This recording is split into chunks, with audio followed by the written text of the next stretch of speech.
Welcome back to Living with a Classic, and something really different today.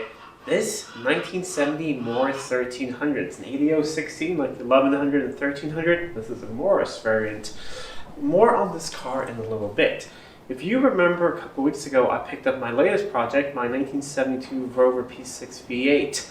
And that was going to be part of my Trading Up series. I got a Renault Clio for free. I fixed that up, and with the profit, I bought the Rover. However, I fell in love with the Rover, and it's staying like a true car collector. However, I needed something else because I wanted to continue the series. The whole point of the Trading Up series was to start with no money, trade up to something interesting, and along the way, have interesting cars come and go on the channel. That doesn't work if you keep the cars. So this was sitting next to the Rover, and I gave the guy an offer, and he accepted. And then on the way home, I immediately regretted my decision. But now it's a couple weeks later, I feel better about it. So I have a film plan with this car. My wife is away at the moment. She's going to be back in maybe an hour or so, and I just arrived on the tow truck. I'm going to hide it down the extras seat because I want to surprise her on her birthday with it, with her first Classic. And then I want her to be a part of the Trading Up series because she likes classic cars. She just doesn't really like my Jags. She thinks they're a little bit for old men, and I agree. I am, car-wise, I am twice my age. So she likes, kind of sporty things like Corvettes and things. But I can't afford that. But we could maybe trade up to one. And plus, I think this is really cute. The only problem is she doesn't like the color red, but we'll see how that goes. So I thought we could fix this up, get it running. She could drive it for a little bit, and then we sell it, and then we get something else.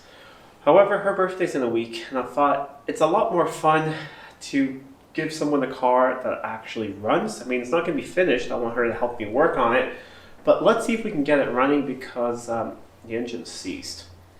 But let's have a look at it, look around it, and we'll push it in on dollies and start getting plugs out and see if we can get this thing running. It's been sitting in the same barn that I got the Rover from since about the same time. It's been off the road since 2017. The last time it was inspected was 2015, and it passed then, so that's really good. So it was in the way of the Rover. So the plan that my friend and I have, we tried to fire it up because he said he ran it about 3 years ago. We connected up the battery and it just clicked. Nothing happens. We thought, okay, low battery. I hooked up my jump pack, same thing. And then I went down and felt on the crank pulley and the engine is stuck. So we rolled it out of the way, got the Rover out, and that's when I got the idea of, hey, maybe I should buy this thing. So that's all I know. It probably ran 3 years ago, but we know how that can be. That can be 4, that can be 5. We don't know, but I at least know it was off the road since 2017. Overall, it's a red two-door, a black interior. It isn't perfect, but it doesn't seem to be a rust basket case, at least. It's pretty solid underneath. I haven't seen any major rust hole. There's one little rust hole on the other side. Other than that, not too bad. I think the chrome can be saved on it. It's complete. This is the little rust hole I found so far. We're probably going to find something else, but that's easily repairable. And other than that, pretty good. Plan is not to make this thing perfect. Drive it, fix some of this, which I don't know what this is. It feels very odd. It's something on top of the paint. So we're gonna figure out what that is. And then, just do a rattle can spray job or just maybe with my small compressor, just fix a couple things on it and have it look nice. But inside, it's pretty good. It has one tear in the seat. We're gonna see if we can do something about that. Door cards are very nice. I love the pattern on those and these giant door pockets. So this is basically just a giant Mini. Look at those seats. So that is the tear there. Someone's decided to color in the foam with a Sharpie. So we see if we can do a better job fixing it. Other than that, 4-speed manual. And I mean, very optimistic speedo. Goes up to 100 miles an hour. 160 kilometers an hour. So that's pretty optimistic. It says 76,278 kilometers. That's probably 176,000, or I don't know. Maybe someone hasn't driven it that much. I don't think it has been restored just by the looks of it, but we'll have a closer look once we've washed it. But that will be once it's running, because then sometime next week, my wife will go away a little bit again, and then I can take it out and wash it without her seeing it. Have a look back here.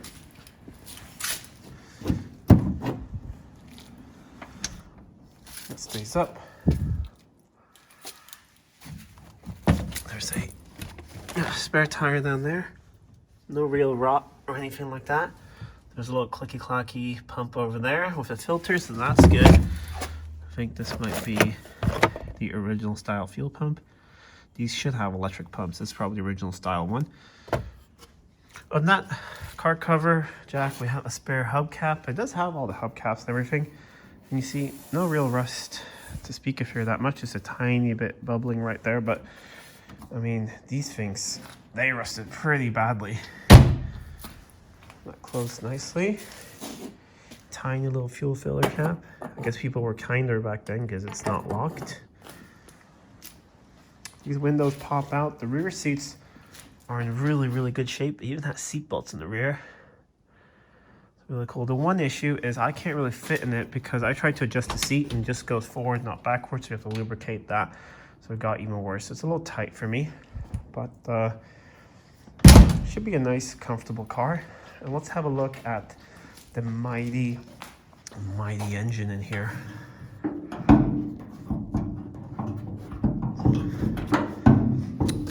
What am I doing? Oh, there we go. So yeah, the mighty 1300. I think it's like $12.98 or something.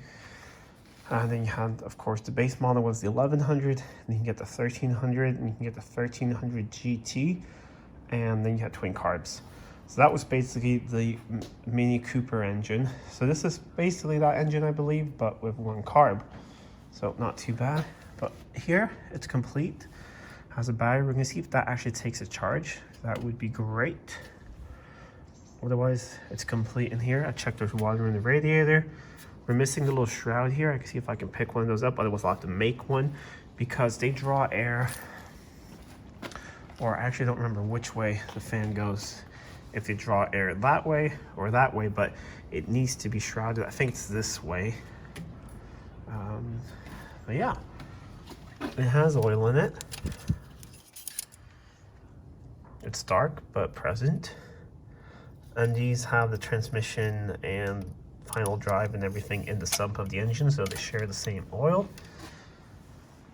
And yeah, everything's really nice and accessible. Spark plugs are right there up front. It does roll. When we initially got it, the rear wheels were locked on, but it's drums in the back, discs up front actually. So they were completely stuck. So we might have to go for the brakes on it and do a couple other things. I'm gonna pick up a couple dollies. We'll move it in place, and then we can get the other cars in here and sort of hide it. And then we'll pull the plugs, put some sort of penetrator fluid in there, and ATF. Let it sit for a couple days, and then we'll see if this thing can turn over, and hopefully fire into life at some point. Just got some dollies here and the jack. But while we do that, might as well spray the plug a little bit, just to make sure that they're not difficult to get out.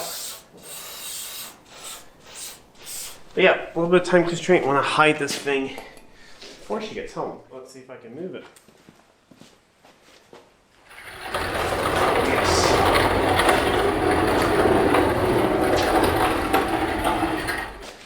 No problem. It's a little tight, but it works. I measured before. You see, there is space there. I'll be able to close the doors. We have a rover here. Good space. Still a little bit of space around it to fiddle about with this engine. So let me get some tools. I think I still have a little bit of time before she gets home. We'll get the plugs out and start getting some fluids in there. And then it's just a matter of waiting and letting this thing sit. I'm actually really happy with how it fits in here, because even if she were to look down here, even now with the doors open, you can't really see it in here. So that's really good. I mean, she'll see something red in here, but I don't think she's gonna look. So that's perfect. Let's see if we can undo these plugs. Yeah, it came out nicely.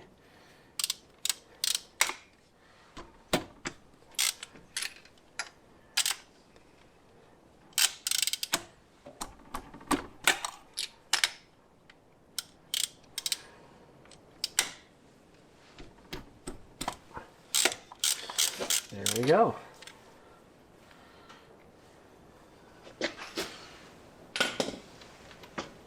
Let's have a look at what they look like. So they're dark, at least that one is, but the last time I started up was not the guy who owns the car, but the guy who owns the barn where it sat in. He just had to move it a bit, so it probably just ran on choke, and that would make sense.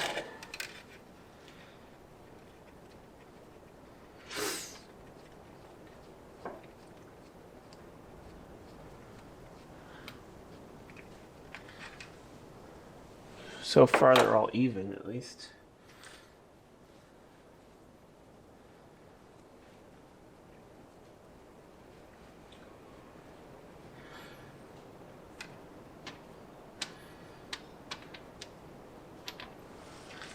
That one's even as well. So I'm going to start with this spray. It's basically like WD-40, and I'm not using it as a lubricant, I'm using it as a water displacement formula. That's what WD stands for, but this is not original WD. It's a knockoff brand, but we'll try it. It's what they have in the store. So this is just for getting moisture out. So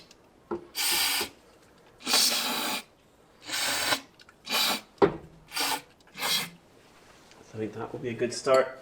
I'm gonna go get a little bit of ATF because that's really good at cleaning and lubricating if it's a little bit carbon around the sides, maybe getting stuck on a little bit of rust ridge or something. But this will get rid of any moisture, and now we'll just get a little bit of ATF, put that in there, and then it's really just a matter of waiting and seeing and letting this thing sit for a bit. At least this is a method that I have liked to use when getting old engines unstuck. It depends how stuck they are. I mean, this one I know hasn't probably been stuck for that long. It's just from sitting in a slightly moist barn, but if you have something that's more severely stuck, then there are of course other methods, and maybe we will have to try those. These are tiny little cylinders, so I'm not going to put in too much. I need a little bit more than that though. Is something bigger to pour it in? This cap.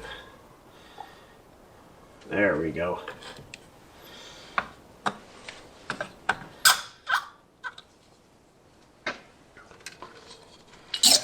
Just what the doctor ordered.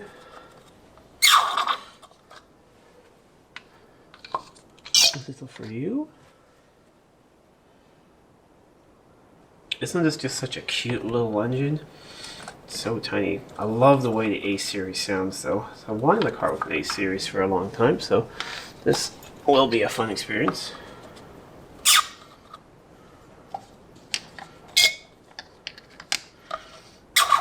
And the last of it for you. Alright, 4 little happy cylinders. We'll let those sit, and I think we'll try rocking it in gear because it rolls really freely. Clutch seems to work, so that could be a good way of getting it knocked loose. It's about 3 days later, and you know what? The battery is actually taking a charge. It has one of those indicators, and it was red and starting to turn green. I just had it slowly on a trickle charge, and it's starting to work. So maybe we can save that just enough to get this thing running. Maybe we'll get a new battery for it later. I have been a little bit busy with one thing, because I was looking around the car, messing around a little bit, and I discovered a couple things. It has an electric fuel pump in the back, which is a non-standard one. I found the standard one. We'll have a look at that. Also, I tried hitting the clutch pedal, and that felt quite stiff. So I thought, you know what, let's just punch a little bit harder. I did, and it moved a little bit. However, here is the slave down here. It moved this out, and yes, there's supposed to be a pin. I removed that. But then the clutch would not engage again. So I've lubricated and tapped it back. So now the clutch engages because I want to try and use the transmission and just the rolling of the car to get the engine to turn over. So that's what we're going to try in a little bit. I'll put a drip tray underneath in case we get some ATF spilling out. I just really want to see if this thing turns over. If it does, we'll get the battery, hook it up, see if it turns over with the starter. If we do that, I do want to disconnect the fuel pump back here. So this is the original style fuel pump. Let me see if we can rebuild that maybe. However, someone has loosely fitted another pump, probably get it going. It's just not even in there. I see a red cable there, which is probably positive. We'll disconnect that and put some tape around that so we can sort of turn the ignition on without having fuel at first, just to see if we get spark. But let's see if this thing rolls up. We'll put it in a second and push it, and hopefully the engine starts to turn over. So we're in gear now. I have the strip tray under here, and I think the easiest way to guys to see if it works is, you see a yellow fan here? If you see that moving, then that means the engine has broken free. I don't think it is particularly stuck because it ran like 3 years ago. I just think it was just stuck enough that the starter wouldn't turn it.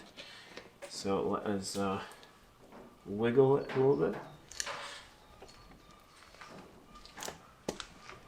Oh, did you see that? It just bumped free. Oh, there we go. I can smell the ATF. I'll take it forward a little bit more. Now it is free. Okay, go a little bit more, and then we can hook up the battery and see if it actually cranks over. I haven't actually tested if this battery is any good or not, but I've charged it. So we'll see, otherwise we'll grab something else. We have a positive there, because there seems to be a negative ground car. And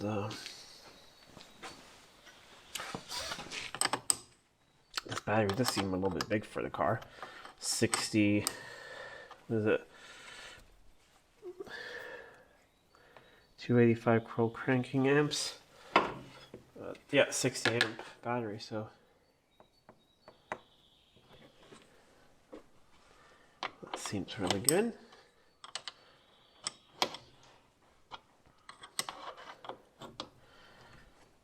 And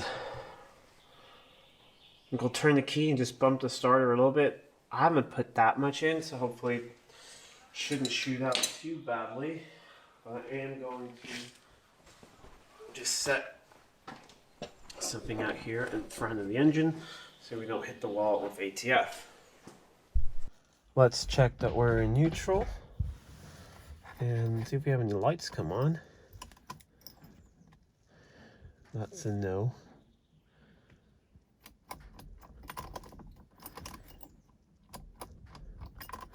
Absolutely, completely dead. I have a different battery fitted, so let's see if we have any dash lights this time. And I measured it, that's at about 12.4 volts. Still no lights. Oh, there's a little switch there. Wonder what that's for. Do you need ignition? No, you don't. That's strange. Someone has bypassed the ignition. Let's see if it cranks then. Nope.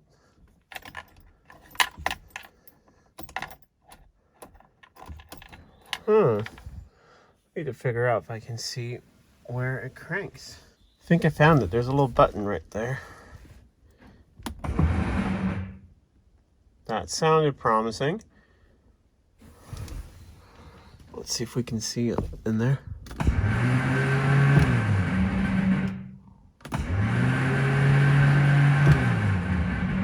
Sounds like it's not engaging. Nope, it doesn't want to. I've tapped on it while also hot wiring it over here. It does spin, but it doesn't engage out. So we'll remove the starter, bring it over to bench, and see if it's hopefully just easy fix of lubricating something up. But we'll take it out. This has to be the easiest starter ever to remove. You could really do it on the side of the road. But found the issue. This is supposed to be able to twist in here. It gets pulled in. It's quite corroded there. We'll put this in the vise. We'll clean this up with a wire brush. Get some lubricant on there. Start tapping away. See if we can get this part to start moving again. So start hitting it a little bit with a wire brush first.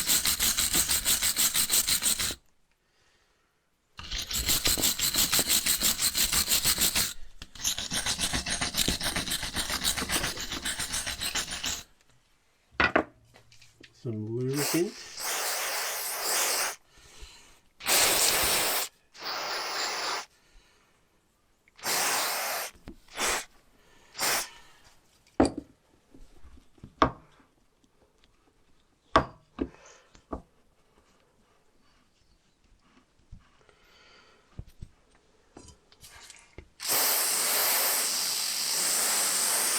I think we may need some love taps of the hammer.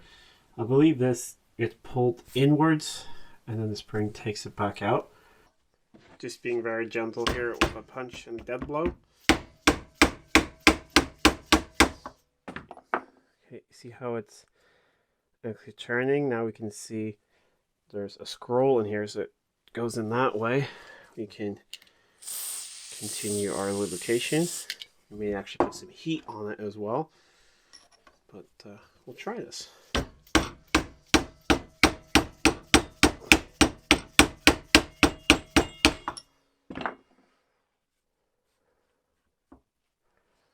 It has moved a bit, at least. I think we'll try heating up this part, see if that expands, and we'll see if it moves a little bit better.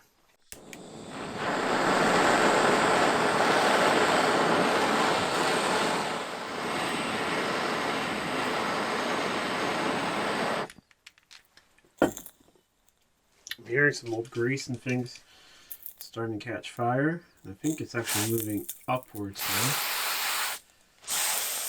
Let's see if we can get some lubrication in there.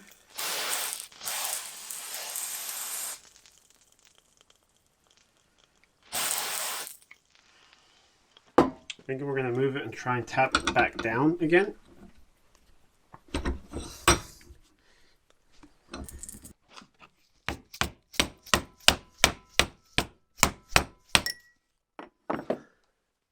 It's moving a little bit.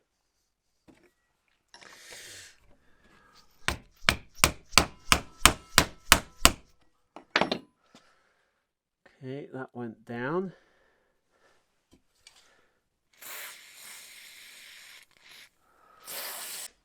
Let's try it again. Oh yeah, it's moving now. Alright, I'm going to do this back and forth a couple times, and then hopefully it's nice and smooth and it's going to work. It's still quite hot to the touch, but look at that. Look at the action on it now. So cleaned it up, polished this down here, and put a little bit of grease on it, not too much so it sticks, but just a little bit so that turns very nicely. I'm actually not even going to bench test it because it's so easy to fit. We'll fit this, and hopefully the engine will crank over now. Got the starter back in, and we're going to hot wire it down here again. Joe, this is not really recommended, but it's just because I want to see easily from here if it turns the engine or not. It does. That is great. Let's do that again and just see how much it shoots out.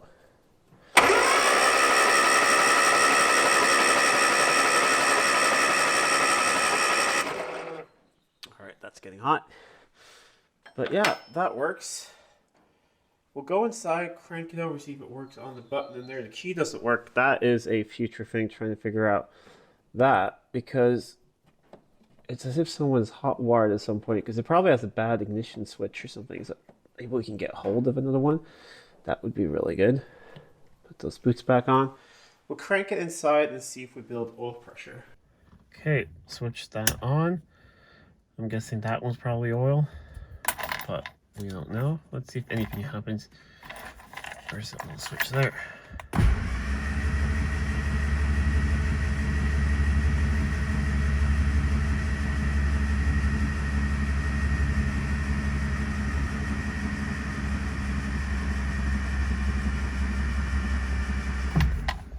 No. We are getting fuel gauge moved up a tiny bit, so there should be fuel in it. It's actually moving up more now. We'll try this one more time, and then we'll look up into the top of the engine to see if we see any oil up there. There we go. Came back on. Let's try it one more time. Yes, we have oil pressure. And let's check for spark. Everything's a little bit covered in ATF here now, but we can clean it off later. We're going to clean and detail the whole engine bay. But you can see here, that looks nice and clean inside. And points don't look too bad.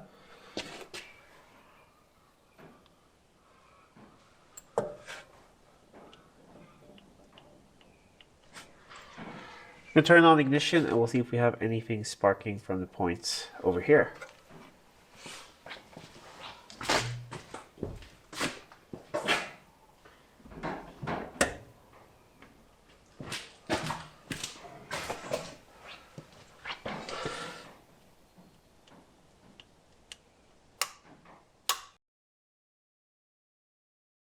Just using a tiny bit of sandpaper here to clean up the points. You see, getting a little bit of dirt up them. They're not bad, but they were a little bit fuzzy. We'll clean them up and then we'll set them up on one of the lobes. Just make sure that we have a gap, and then we'll take a spark tester and check for spark. A simple way to check that the points are actually clean is if they're closed now, then there should be a connection on both sides. And there is. I have the car in gear. Let's rock it a little bit, just see if we can get it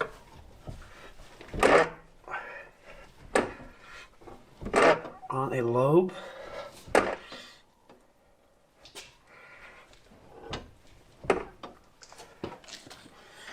Okay, we're pretty much on a lobe there.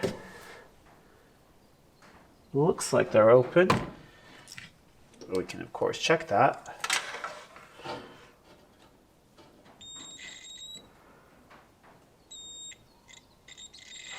Oh, they're still open, so maybe just a little bit more so around that lobe. There we go.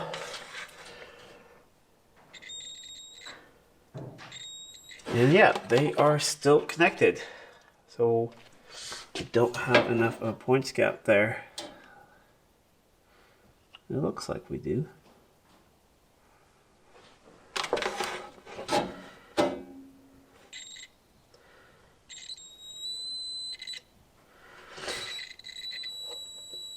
All right, there is a short circuit somewhere in the distributor. Okay, I've had this apart a million times, but I think I found the issue, and it's the coil.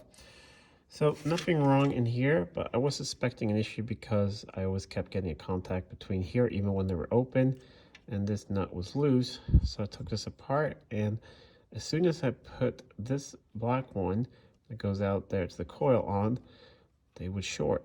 So I disconnected the wire up there at the coil, and they don't short anymore. And if I connect that up again, I can get them to short from here to the body of the coil, which is metal. So there must be an internal short inside the coil. But let me go and get a spare coil and a little wrench to tighten that up. We should get this back up, and hopefully we will have spark now. I had an identical coil laying around, so I put that on, and now with the ignition on, you see that? it sparks at the points. So if everything is good with the rotor and the cap and the leads, we have spark. I cleaned these off just a little bit with a wire brush and some brake clean, so they should spark.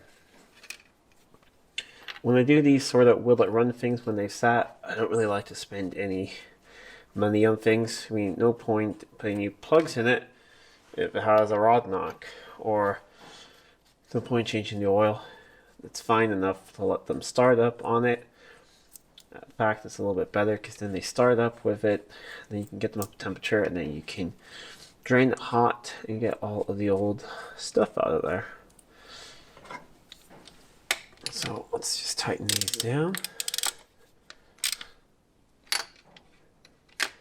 So far, really liking this little A series. Such little engines are so cute and so easy to work on. Okay, so let's see, we have the plugs leads here.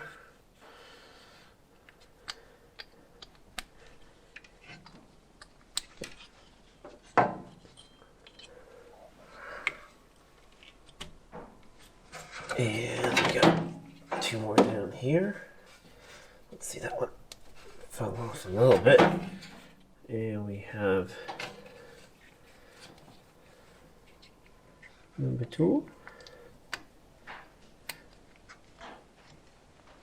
And number 1. So now it's just a couple things left, such as fuel. I just want to double check that we don't have like a big mouse nest or something in here.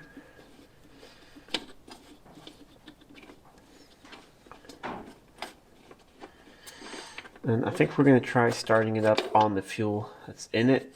I have a little bit of fuel in it. Hopefully, since this car ran a couple years ago, it should be fine.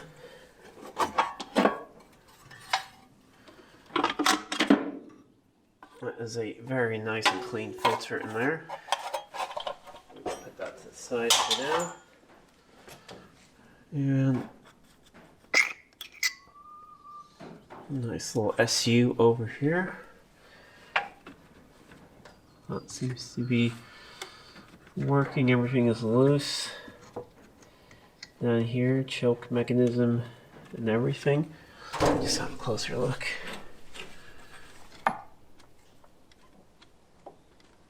Yeah, throttle is loose and choke seems to work as well. So I think we'll reconnect the fuel pump in the back, turn on the ignition, see if we get any fuel up here, and if we do, see if it fires up. Fuel pump is connected again. Let's see if it works. It does. It's very loud, but it's not even mounted, just laying there loosely.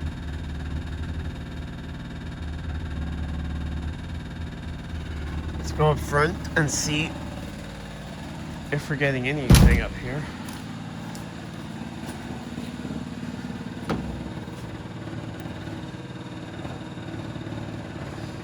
Hard to tell. Switch it off and have a look at that little filter back there and see if we're getting any fuel in there. I see a little bit of fuel going through the filter now. This hose was pretty loose here. I'm going to do something about all of this later. But so it was sucking air somewhere. But at least I'm seeing fuel here now. Let's see. Oh, I hate this. We're going to have to put a stock pump back or something else. But let's see if we have any fuel up front, hopefully. Let's have a look at that.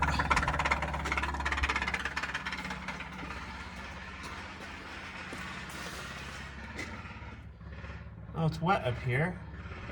So that's a good sign at least. I disconnected the fuel pump again just because it's so noisy. I don't want it to fall off in the back and leak. I'm still recovering from COVID, so I don't have a sense of smell. So hope I get that back soon, but until then, I can't even smell fuel. So we should be in neutral. There should be enough in that float bowl to be able to fire it up. Seems like this is a two-hand thing, but let's try. Where's that button? There we go. Oil pressure.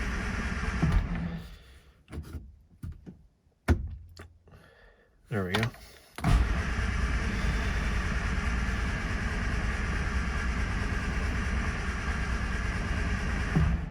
Okay, we're getting nothing. Since I can't really smell if we have fuel or not, I don't like this. We're gonna go and get some starting fluid, spray it down, see if it fires on that, and then we know if it's a fuel issue or a spark issue. Let's open up the throttle. Give it some of this. And we'll see if we have any lease of life at all.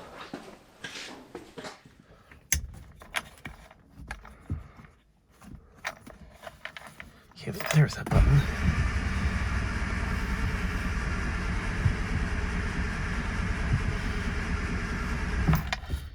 Don't think we're actually having any spark. Or that sounded like something.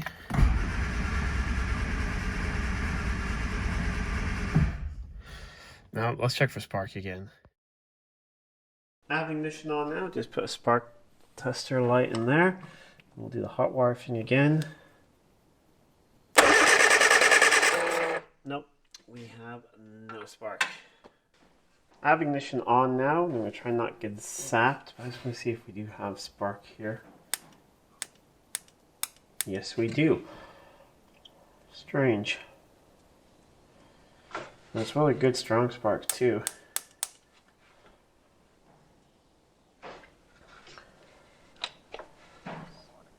It's a little corroded, but I mean it's not bad.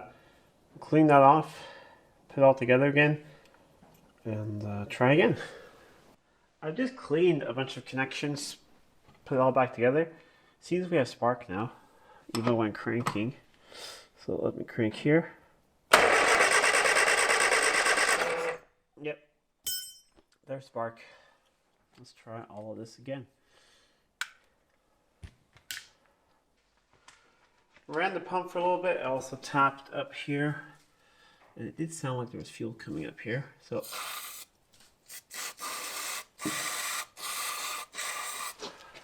we'll try this again. Pump is not sounding happy, so I need to do something about that in the future. So unplugged it again. Ran the pump for a little bit. I also tapped up here, and it did sound like there was fuel coming up here. So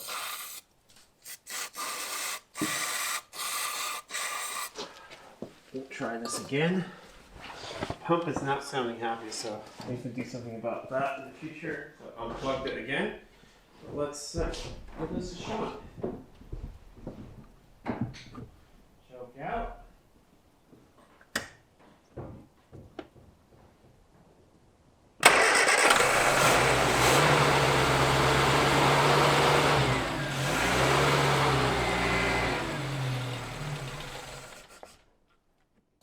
It lived. A little bit of smoke out the back, but let's try it again. It's really that I couldn't hold the choke out. Let's connect up the pump, even though it's super noisy, and we'll just run it for a little bit. See if it starts up and runs a little bit longer. I think we're low on fuel as well. I need to go pick some up and do something about this pump situation. But let's turn off the ignition, connect up the pump, try everything again, and this time hold the choke out a little bit more. It definitely needs a new choke cable or a little clothespin. Let's try it again. I put some... Yes! We are running now.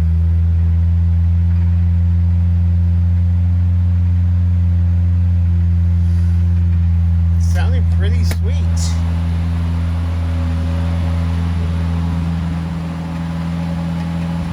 Not blowing out of the exhaust anywhere.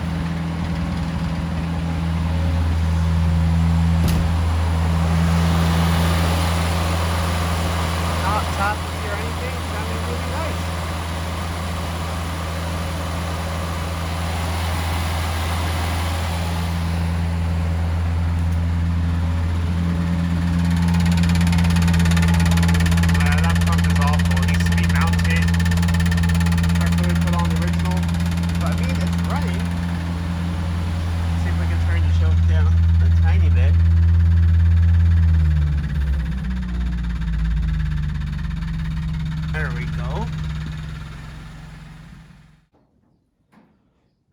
But that was a really successful first start. It runs well. It doesn't sound very tappity at all. It wanted to idle as well. I just think we have a fuel delivery issue. I think the pump is not happy.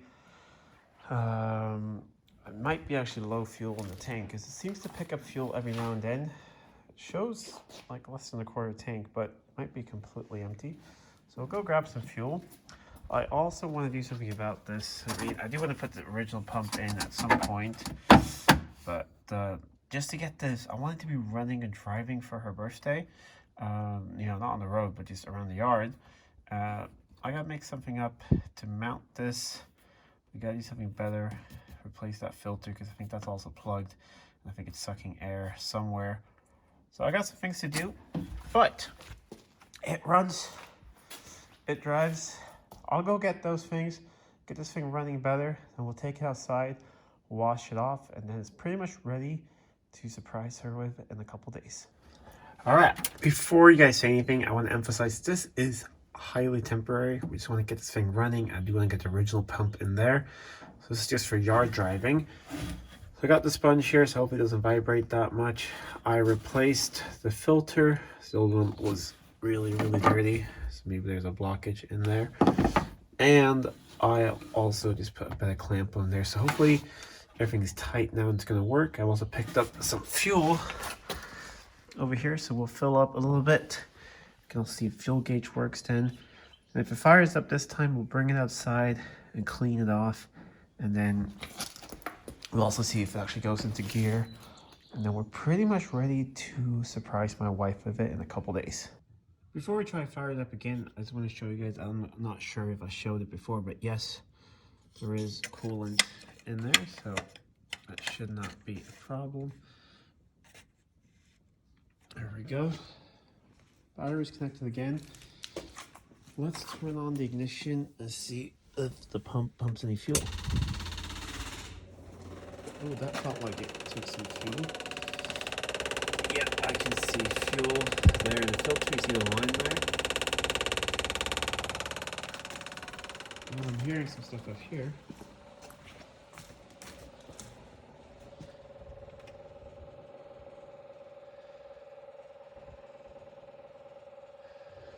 Let's see if there's anything on the ground.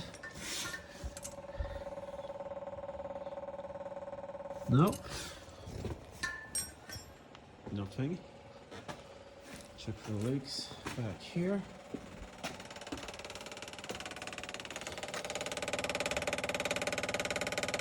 Everything seems nice and good.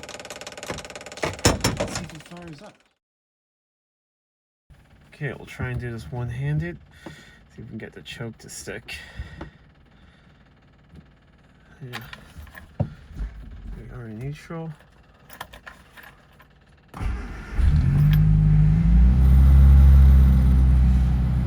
Yes. Let's see if the fuel gauge goes up a little bit more. That's sort of where it was before.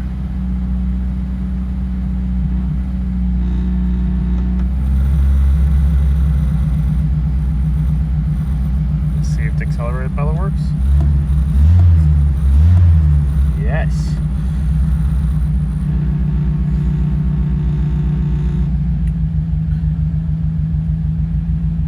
Idle, but we'll switch it off and get those dollies again, move it outside, or you know, so we can drive it outside, see if the gears work.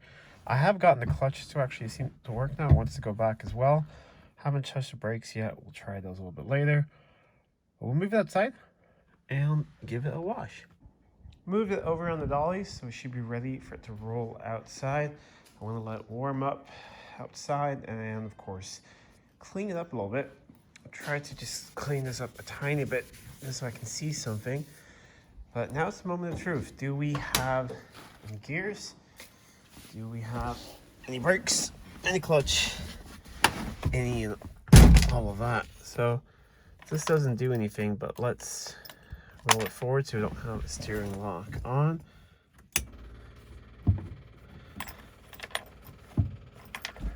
Neutral.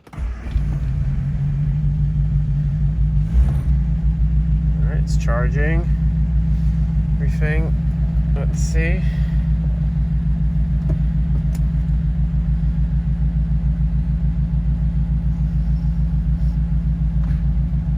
was a gear.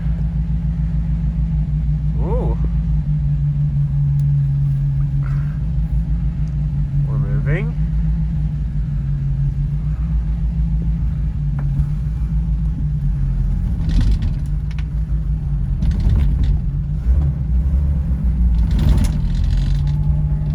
Yes. And the brakes feel stiff, but something did happen. Let's actually try, because we're on a hill here. Let's see if it rolls backwards. Alright, so the brakes do actually seem to work pretty well. We'll move it over here onto the grass so we can clean it up and we'll let it warm up a bit. I'm interested to see if the temperature gauge works, but we have first, and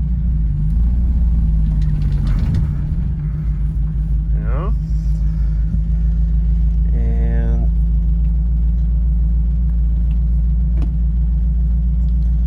could that be reverse? Yes.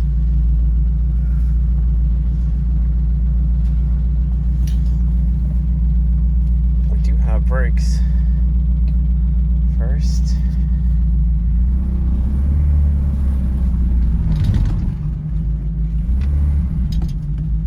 Perfect. Should we? I guess we'll try it. Seems to work.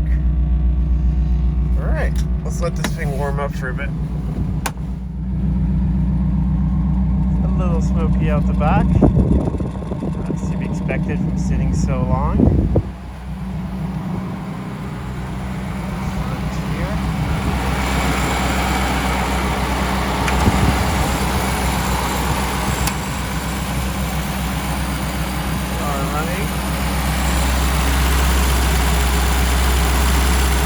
Wetness around here, but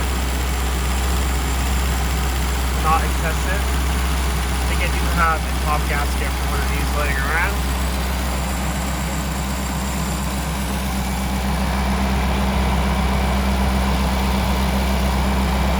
Alright, so it is that way.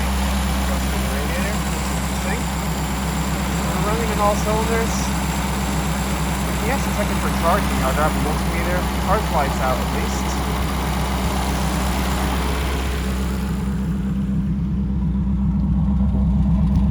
Quite a bit. Hopefully that will clear out. Temperature gauge I think is moving a little bit. Let me get a multimeter, we'll see if this thing's charging. Just turned the choke off. Man, it's got a sweet little idle. 13.2. So we're charging, and I think we're coming up the temperature, but run a little bit longer. I want to see if the thermostat opens up. That is still a little cold. We'll wait for that, and then we'll give this thing a wash. Thermostat is opened up, so temperature gauge is working, and it's running very, very sweetly. I'm going to turn it off and put on the air cleaner, just so we don't get any water into the engine. Let me clean it off, but let's actually see if it wants to fire up. Just oh, that's a sweet little engine.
Had to be a really quick wash because she's going to be home in a couple minutes.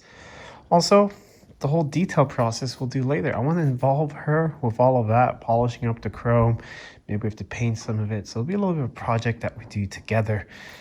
But it looks a lot more presentable now. Definitely doesn't have great paint, but we'll see how much we can polish up of it and see how much we need to touch in and do. But it runs now, and that's the most important thing. We can move it around the yard. She can sort of get to hear it run, experience it, and it's pretty clean.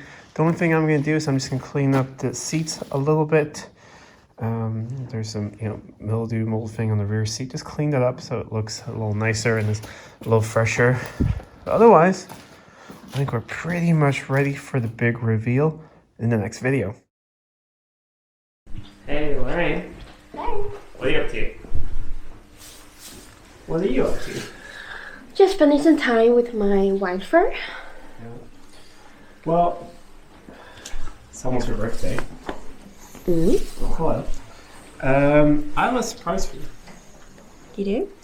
Yes. Where is it? You know you've always wanted a Corvette? Is it a Corvette?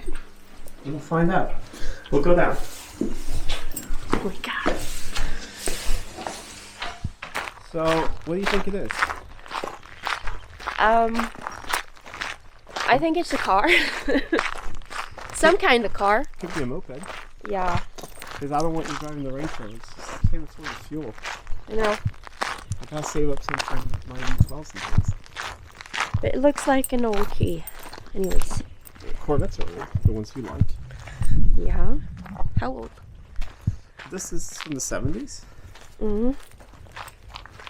Yeah, we'll have to see then. Can I open? Yeah.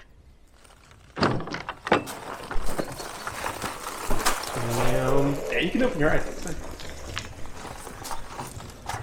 This one? Yeah. Oh, it's so cute.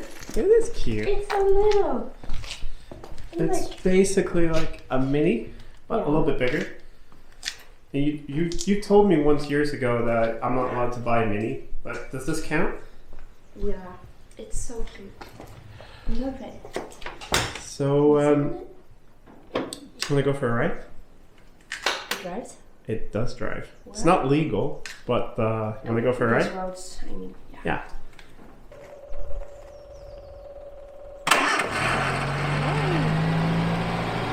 I told you, right?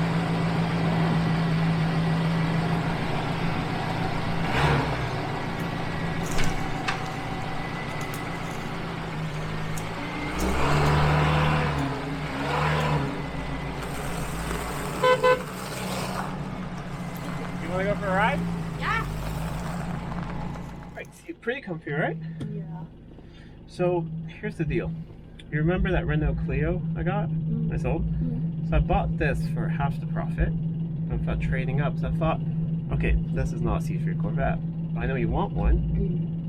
Are you willing to help out and we'll trade up to one? So we'll have a couple of cool cars along the way. Cool. And trade up. So we'll get this one on the road. You can drive it a little bit. We'll fix it up together. Flip it and then buy other cool stuff. Yeah. But I love these. I know. We'll have to do a little walk around there, but let's drive it a bit. It has a bad engine mount, so it shakes a little bit. But Exciting. Woohoo.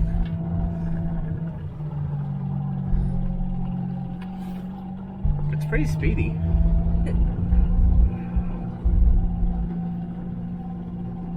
Bumpy, cozy.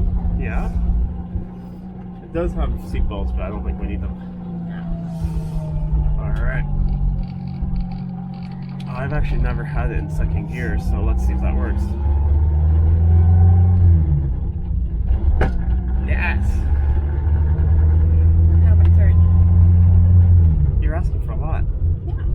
Oh, there we go. We're going 20 miles an hour. So what do you think? I think it's small and cute.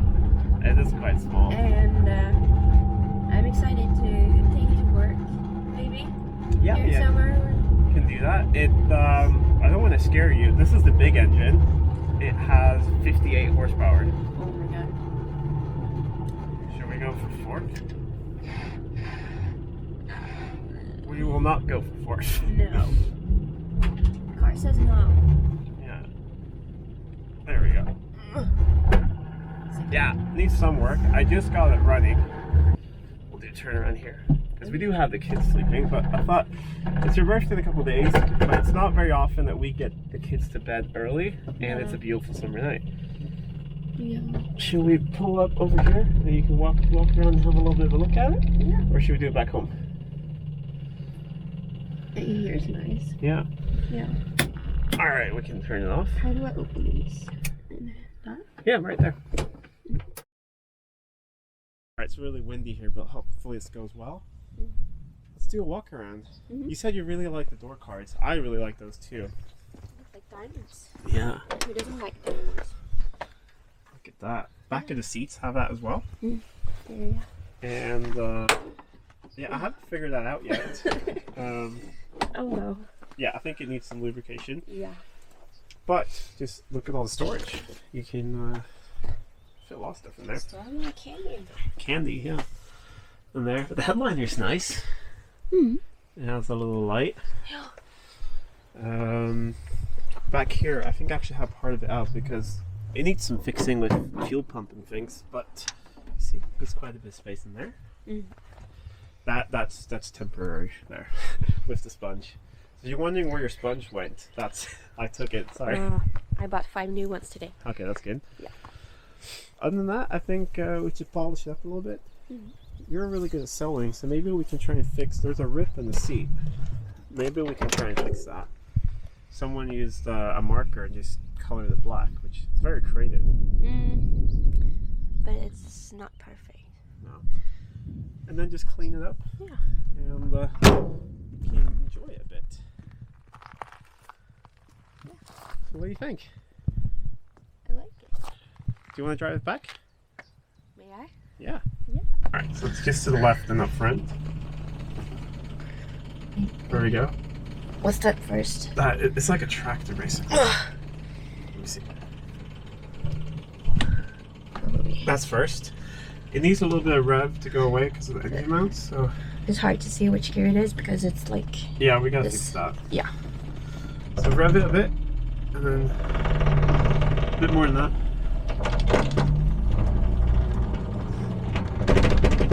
Alright. Perfect. Second. Yeah. There we go. I can do this. But yeah, it's going to be better. We need to order engine mounts for it and see if I can get some bushings for the gear change. But it's basically a go-kart.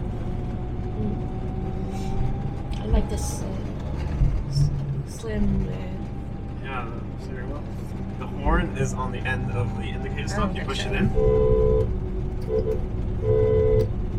It works. Yeah. And the speedo's pretty cool. It's one of those lines that go out.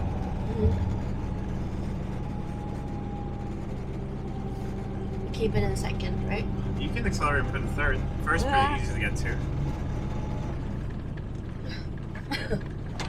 No. That was first. That was first. Yeah, felt that. Just go for second. Let's go for second. One more try. Yeah. One more try. One more try. Yeah. Yeah. Yeah, there we go. Like a racing driver.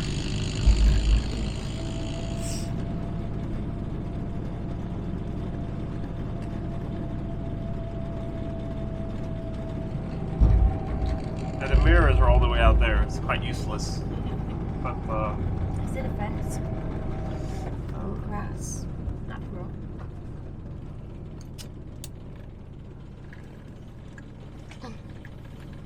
the indicators actually work. First. Yeah. More gas. Yeah. So yeah, I don't even have to change the engine mount. Just because I'm such a good driver. Exactly. I know. Now, You can just park it here. party here. Yeah. And then, yeah, it's that little switch there. You can leave it in gear. Silver switch right there. Forward. One way. Yeah. One way. Yeah. So what do you think? You a little surprised? Yeah. I think it's great. So really good surprise. I need to order some parts and then fix it up and clean it up and do some things, and then get it roadworthy. And I think we should all go out for ice cream or something in it. Yeah. Trying some. I mean, there's room for the kids. There's seatbelts. We should be able to get them in there. Yeah. And take the small roads out here. You can take the road to your work, the drunk road. Yeah, the drunk road. And this is a good car for that. Like the back road. Let's get inside. And yeah, this started falling off earlier. I think I need to glue this back on. But what is... get inside. Oh, that's that rubber thing. The mosquitoes absolutely are loving here. But let me set up the camera and we'll drive it in.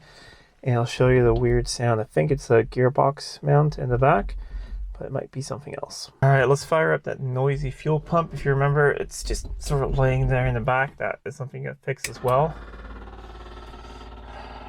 But we'll let build fuel pressure. Fill up the carb. Might be full now. Pull out the choke. And let's see. There's a starter button because the keys don't work. But let me see. There we go. Oh, come on. Oh, there we go. Oil pressure light went out. It's charging. Well, it needs a little bit of choke. It's quite cold tonight, but yeah, the mosquitoes are crazy.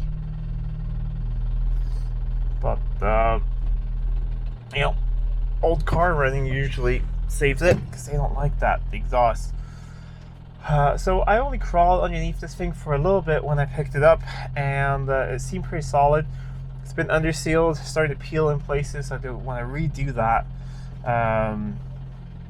But let's get reverse. There we go. And you're gonna hear that sound now, the gearbox sound. Oh, what is... Yeah, and all the linkages and everything are... There we go. Are not the greatest either, so I do need to have a look at that as well.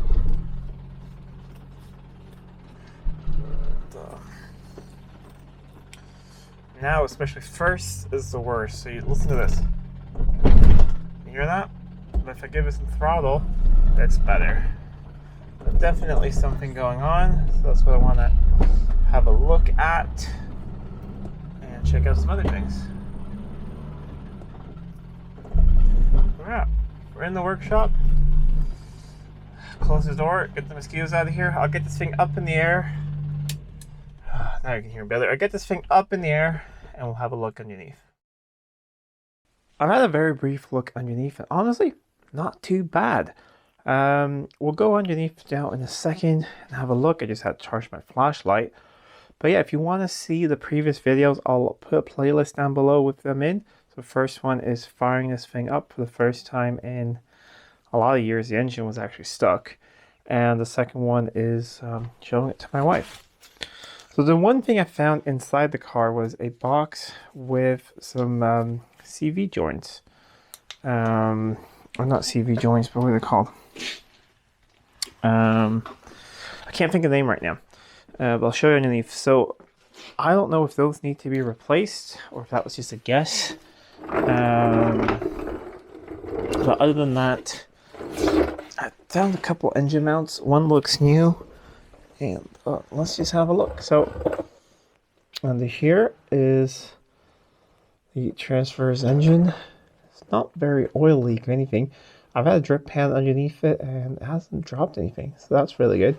I think the slight wetness around here is probably a lot from the drain. Oil filter area is very dry and not too bad.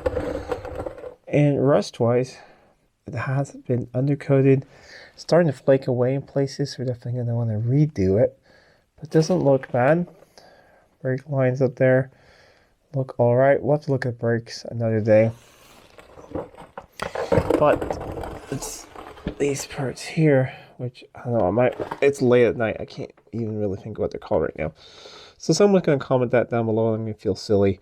And I'll probably think of it while I'm editing it. So I do have new ones of those, so I think we will replace them because that's not a bad idea. But lay down the flashlight here.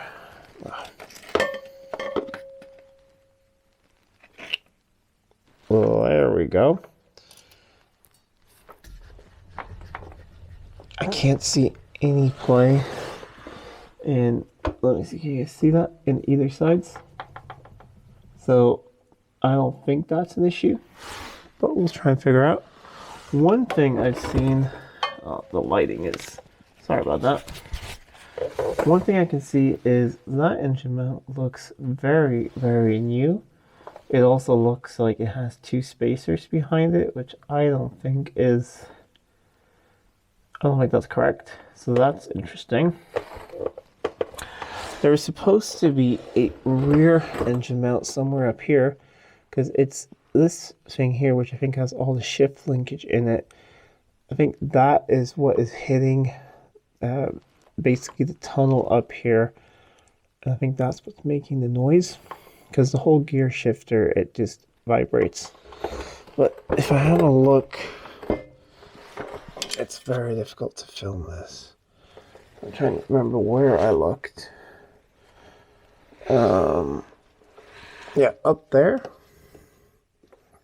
The bracket there is a mount that looks pretty oily and sort of worn. So I think I'm gonna have a look if I can get all mounts and maybe replace them all so they're not too expensive. Otherwise, I'll at least get that one, and we'll probably do like those there that we talked about, and then try and see how it is and see if it's better. Especially since I already have those, so that's a free fix. Because remember, we are flipping this thing for a profit. I want it to be good, but if we don't need to spend money on something, we don't have to. It's a weird echo from the engine bay. Floors underneath, it's just surface rust, all that. We'll lay down the side and have a look, but it's just flaking under seal. And I've poked around with a screwdriver. I haven't found any rot yet, which is fantastic. So I think just a good wire brush and some coating, it's going to look really good and last a long time. But let's crawl under there and have a look. So at first glance, this doesn't look that good, but the flakiness is just the underseal.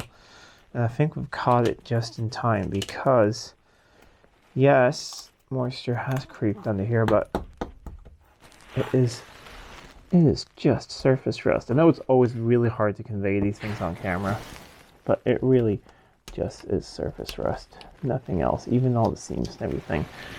So yes, it's not perfect. I don't think we have to do any welding. Of course, we may find a small hole somewhere once I get this off. But if we do, it would be very, very simple welding. Nothing really difficult at all. Sills are looking good. See, this is just that undersealing flaking. So I think we caught this thing just in time. And the other side is exactly the same. And the rear suspension looks pretty good. We'll have a look at that a little bit in a second, but I'm just double check because this would be probably a good place for them to rot. Yeah, caught this thing just in time. While we're under here, the exhaust system, yes, it's surface rusty, but I can't see anywhere that it leaks, and it doesn't sound like it has a blow or anything. Hey, maybe that is the rear engine mount. Yeah, that is the one. That's the one I was looking at, the rear gearbox mount. Yeah, that feels really soft. Okay, so yeah, that moves a bit. That's what I was looking for. Okay, so we're gonna get one of those. I think as the first thing to replace. We'll see how it is. So I'm gonna order one of these. Not sure if I need to get parts from the UK or I need to. So it might take a couple weeks to get parts, but we're gonna get one of those. Then in the meantime, I'll also order up an oil filter, a couple other like tune-up things and new points and things at the same time. But yeah, very nice underneath here. Fuel tank back here, and like I said, I think in the first video, it looks like it's been replaced at some point. So that's in good shape. There's also surface rust over here. I've gone through everything. It's remarkably solid, even though it doesn't really look like it. So I think we have a good car here. Maybe I will need some front brakes, brake discs. Have a look at the rotors, but they do work. So we'll have a look at that a little bit later. But I think first thing is ordering parts to get rid of that clonking, and I think that is the main culprit right there. All right, it's run for about 30 seconds now. So with the low idle here, can you guys see that? Sort of the top of the air cleaner and the carb there. I'll put it, let me get first. All right, see if I pull away. See how it all sort of moves and shakes. So I really do think we have an engine mount issue. Let's pull into the workshop and then we'll see what it's like to change these mounts. Grab a light here to show the mounts I'm going to replace. There is a front mount down there, and then there is one back there towards the firewall. There is one on this side, sort of below the battery. That one has been replaced. In the previous video, we saw some odd washers behind it, but I've understood why now. It's because you can't get that mount here. So you need to put some washers behind it to space this. You can get one of the other mounts and just space it out a bit, and it works. Then there's one more at the back of the transmission, sort of the gear linkage all the way in the back, sort of under the seats. I can't get that one as well. However, it looks pretty universal. So if that ends up being the case, it looks in pretty good shape, the one that's on the card. But if it ends up being like that, I looked at the parts store that I can get something that looks very similar. So I just need to measure it and order that up. But today we're going to do these mounts. So I'm going to get some penetrate fluid, spray them down. We'll let that sit for a little bit. And then I think we'll get a big block of wood and a jack and support the engine underneath. And we'll just replace one mount at a time. And it should not be too difficult. One thing I noticed right now when driving it, actually, I almost forgot, is it was a lot better than before. It's before this thing, the washers was behind here, and then it would hit a lot. So now it wouldn't really actually hit and slam the back of the firewall. So I think this is supposed to be hanging up here like so. So that has actually helped a bit. I think we still need to replace the engine mounts. It's all been sprayed down with penetrating fluid now. It seems to be just some 1/2 inch nuts, 3 on each mount. So that should be pretty straightforward. The one in the front looks really easy. The one in the back, I think I might need to do that underneath. So we're gonna have to work that out with it on jack stand plus the engine supported. But let's replace the front one first so we have a good mount there at least. Here are some of the other parts I've ordered. Here are the mounts. That's just an oil filter. And then I have a rebuild kit for the original fuel pump. If you remember, someone put an aftermarket pump that I don't really like on here. It's noisy and can't really mount it. So I'm gonna rebuild the original pump and get that working. That will be in a future video. It's going to be difficult to film for you guys, but it's right down there. I am going to get some tools, get that off, and I'll do my best to film it for you guys. But it's going to be difficult. It would be easier if I removed the grill to film it for you guys, but I'm going to try. It seems annoying. This has a block heater, and I just don't want to remove that right now, even though it's not something I think anyone's ever going to use. But yeah, let's get that mount off. So it's supported now with a jack and a block of wood. So that should be fine. The back one here seems to be a bigger one. That one is 9/16. Maybe the front is as well. Just guessed wrong. But these are definitely not replaced. The one on the side looks pretty much brand new. So maybe previous owners were chasing this issue before.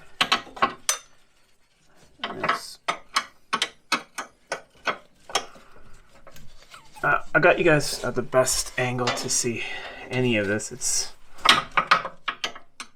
Even though it's a small engine in a it's not that tiny of an engine, but it's still dark down here and tight and difficult to film.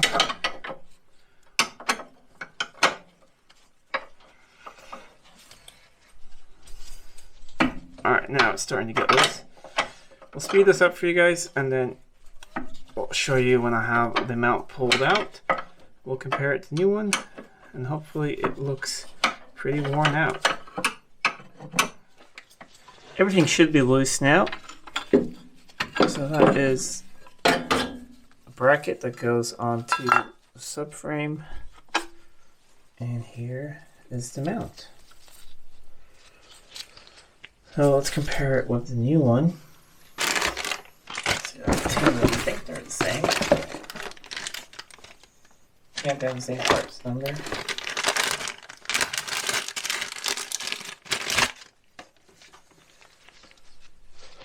You see here, it's actually, I didn't see that before, but if you look here, there's a space in between there. So it's actually let loose from the mount right there. So that's actually good news. That means that there's actually something wrong with it. Let's see, and it goes this way around. So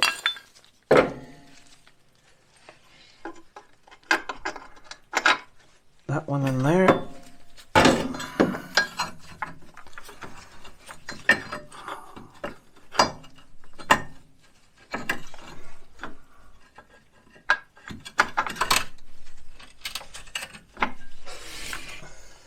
It actually feels like the other mount was a bit collapsed because I need to raise the engine up a bit now to get this one into place. So all in all, I think that's good news.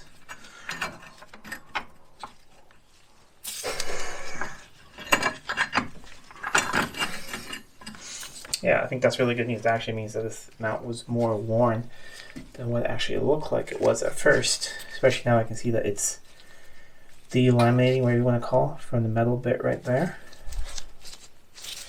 Alright, I'm going to mount this one back on. I think we'll start the engine up right after that and actually see if that has made a difference, and then we'll tackle the rear one. Just have the engine warming up a little bit. The new mount is in place, and from the little bit I tried right before I grabbed the camera, it seems better. It's almost perfect. It's a lot better.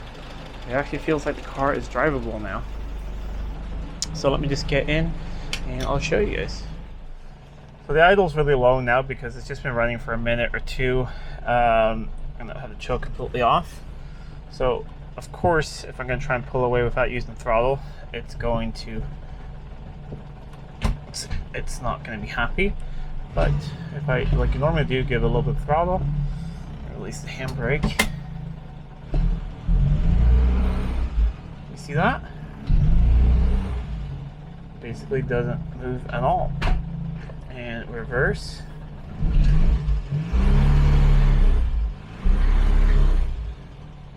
It is very much drivable. So really excited about this. I'm gonna have a look at the rear mount, see how it seems like I can do it pretty easily now. Now the exhaust will be a little bit warm. If it's too warm for right now, we'll just go for a drive and see how it feels at the moment. Because maybe the rear mount, I'll need to do it right away. So yeah, it's pretty warm down there. You have the exhaust and it's right there. There are a couple of tiny little cracks in it, but I think I solved the majority of the issue, and I'm just really curious. Let's go for a test drive and see if it's a lot better. If there's still improvements to make, we'll do that later on, because I still want to do things underneath. We're going to have it up in the air to have a look at brakes and things like that, and that would be a good time to do this. But otherwise, it's always fun to go for a drive and see if you've actually improved things or not. So I'm going to move some things out of the way. We'll pull out, set up a camera, and go for a little test drive. All right, just pulled it around the house. Temperature is right smack in the middle, so pretty warmed up. Let's see how it feels just pulling away from a complete stop.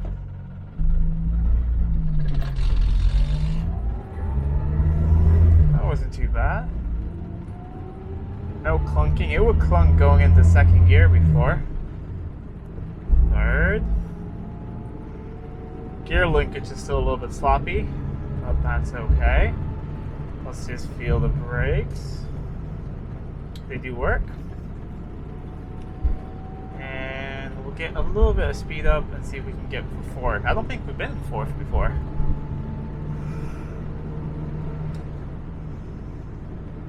Ah, and that's fourth. It's just as if it's also easier changing gear. I think everything's just lined up. I think the engine was at the wrong angle. And just everything is just better. We're doing 50 kilometers an hour here. Speedo's working. Temperature's perfectly in the middle. And we're gonna turn around here. That this car is not legal to be on the road, but this is a private road, so that's fine. The gearbox is getting better. Let's see what the turning circle's like. Alright, not as good as I thought it would be. Reverse.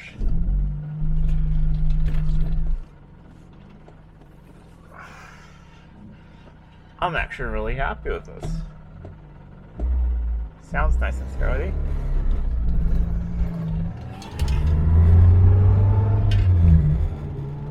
We're power shifting it now. There we go. With the breathtaking speed of 30 miles an hour. Into fourth. I think we fixed a lot of things with just one engine now. We're going to fix the other one definitely when we have it up and do the oil change and all of that.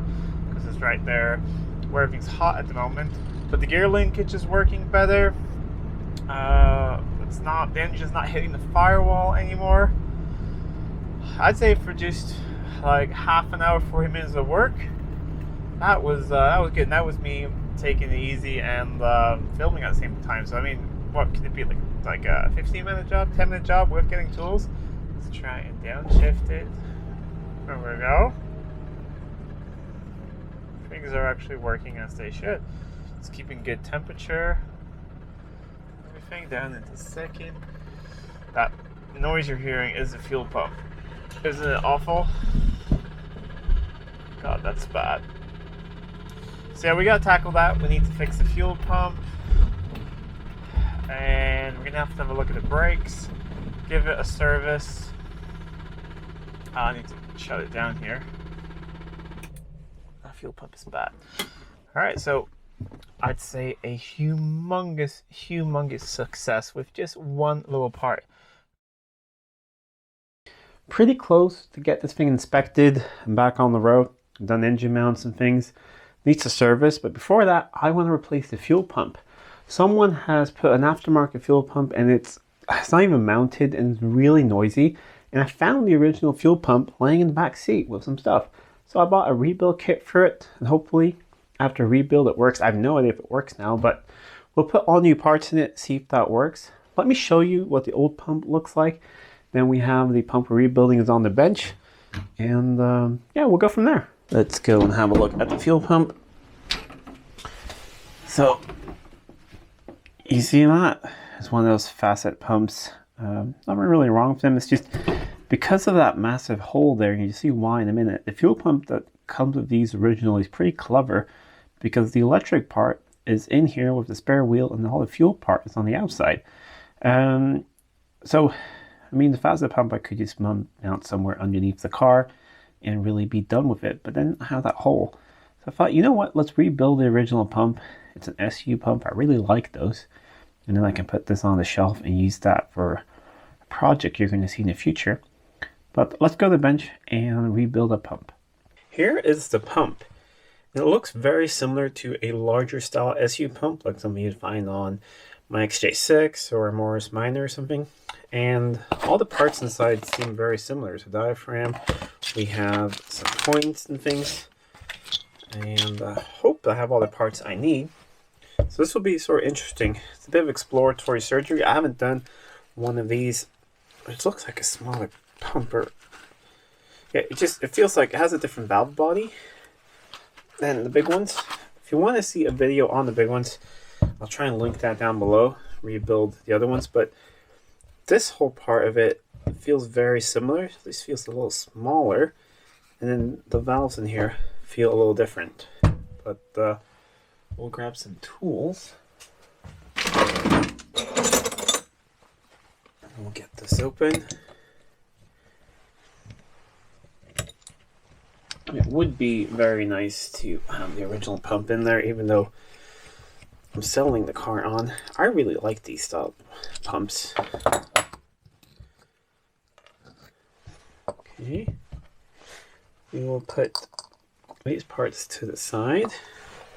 Yeah, it looks exactly the same. So we have the points in here, and then there's a diaphragm in here, and that gets screwed up into the points there. So let me grab my phone. My guess is either the points are bad, they look kind of burnt, or this thing leaks. Hopefully, you can see here, the one time that these are sort of hard to repair is if someone's tightened these too hard, because this is some sort of steel and the bottom is aluminum, and you can warp the bottom, and if you do that, they will leak. So hopefully no one's done that. But let's take it apart, see if it's like the Titanic on the inside or if it's actually savable. That wasn't too tight.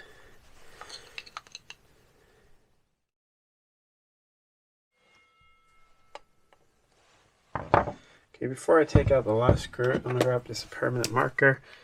We're going to find a place to mark this up. Yeah, we can remove the marks later, but just so I know I get the orientation right when we put it all back together.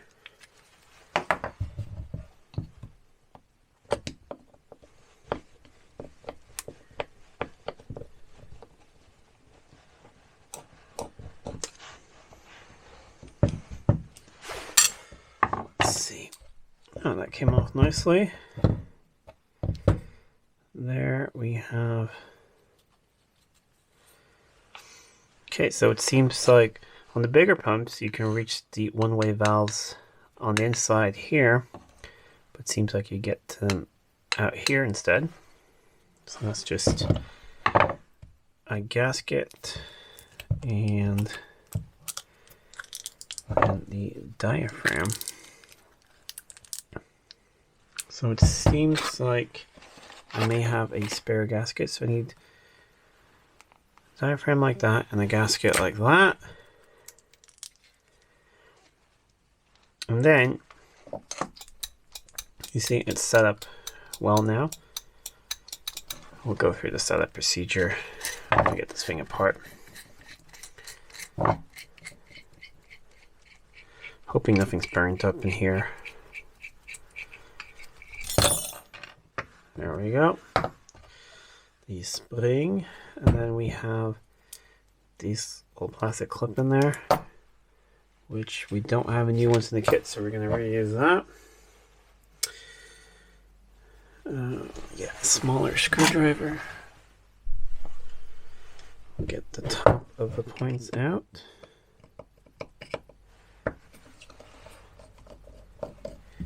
And I'm just going to take a picture of the cables there, so I remember how it all goes back together.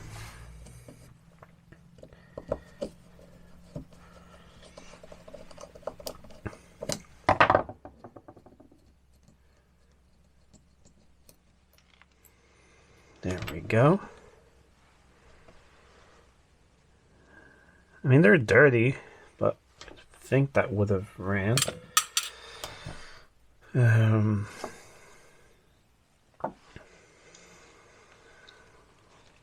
Get the pin out.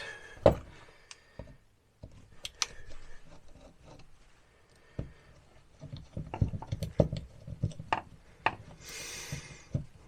wonder if the points are the same as for the big pumps. When we're done, I'm going to go grab one of my big pumps because I really do think that there's a difference. I could be wrong. Just it feels smaller.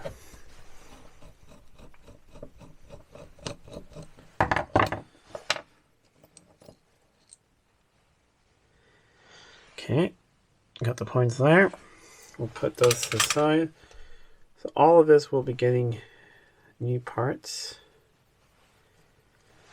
Now we're on to the valve body part of it.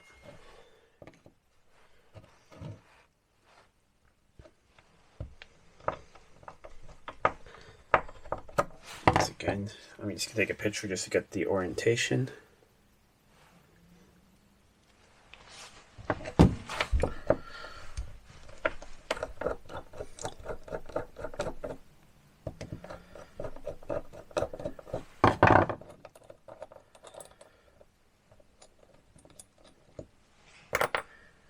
There we go.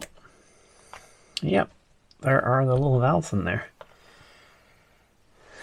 Let's see what comes in the kit. We got new plastic ends for that. We have, that's not for this. Could those be for here?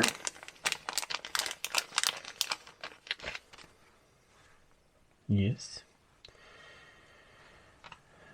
Okay. I wish it came with valves, but I guess maybe they don't go bad that often. Guess what? I flipped this bag over. I didn't think much of it because I thought, it has one of these gaskets. I already have one. Well, it has everything I need. So that's good. Because when I got the screen off, this little plastic doohickey was sitting like that. So I'm guessing that's why I stopped using the pump, because I think it failed with one of the valves. So we have a new screen and everything, and gaskets, and how exciting. These are the same. That sits that way, and then it probably sits the opposite way there. So we can push this through. There we go. And that is actually nice and clean. So I think before I take the other one out, so I know which way they go, I'm going to clean this part up. And then we'll reassemble it with new valves, new everything. So check your parts before you start getting too involved in things. It's not perfect, but it's a lot cleaner. It was under seal on it. So this one goes in there. We have a le gasket, screen, and gasket, and then we'll do the other side, which then goes the other way. Nice thing is, now that I took the under seal off, I see that there's printings for inlet and outlet, because I was gonna have to guess otherwise. On the bigger pumps, it's also printed, so I was guessing it was going to be there somewhere, but that was this way, right?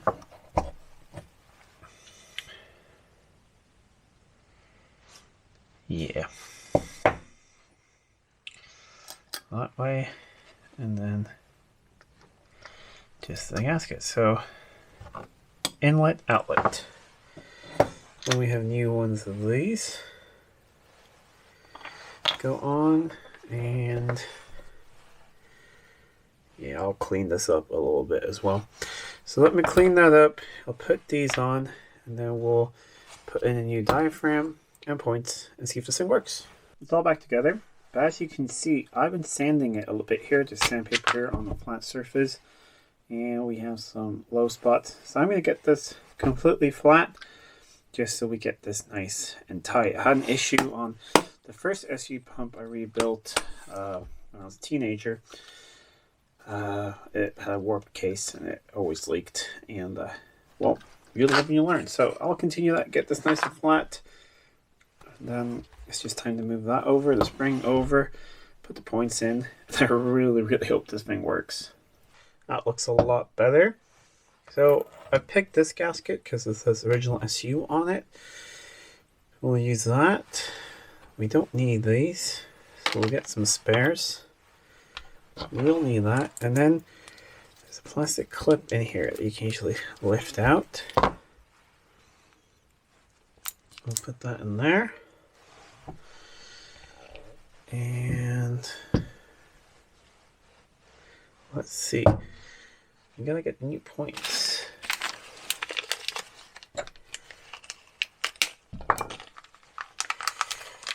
So that rod there, it threads up into the points, and you set your points gap with that.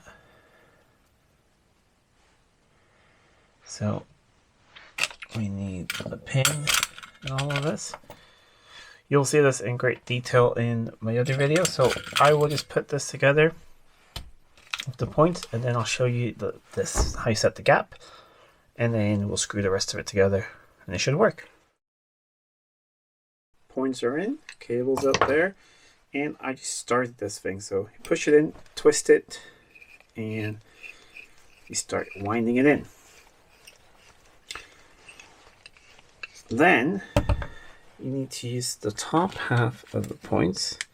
If I can see where they went, there they are. These are just the same as automotive points like in your distributor. Don't touch the contact area if you can't avoid it. And if you ever want to do just a quick service on one of these, like it's not leaking, but you know, it was working yesterday, it's not working today, sort of thing.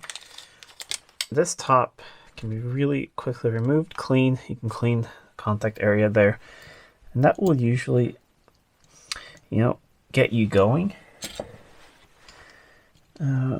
Also, if you have a car with one of these style fuel pumps, an SU with points, and it sort of ran when you parked it, and then the month later doesn't want to, just give it a little tap with the power on it, and you know, with a hammer or the back of a jack handle or something, and it's going to start clicking, and then it will sort of self-clean the points a bit, and we'll get them going.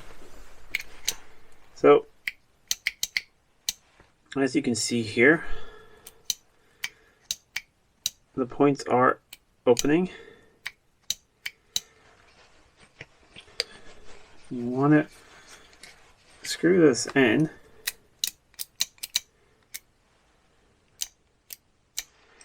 until they no longer open.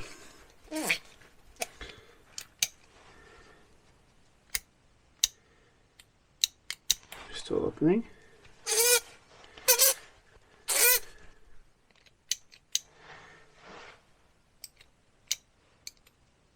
They're just opening, so let me take it back a little bit.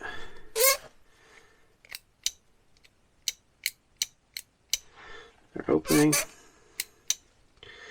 Barely opening. Still barely. You see that? Let's take it back one notch. It's not opening. And then take it back something like a quarter of a turn or a notch. And the holes, let's see, do they line up? Yeah, there they line up, and it's opening perfectly. New gasket on here. Set this up. Then I'm going to get a power supply. We'll hook up some power to this thing and hope to hear the familiar tick tick tick tick tick tick of an SU pump. Got battery hooked up here, so let us hit anywhere on the body will be earth. So that sounds really nice and healthy. Good fuel pump. Perfect. We'll mount this in the car, but before that I want to drain the fuel out of the fuel tank.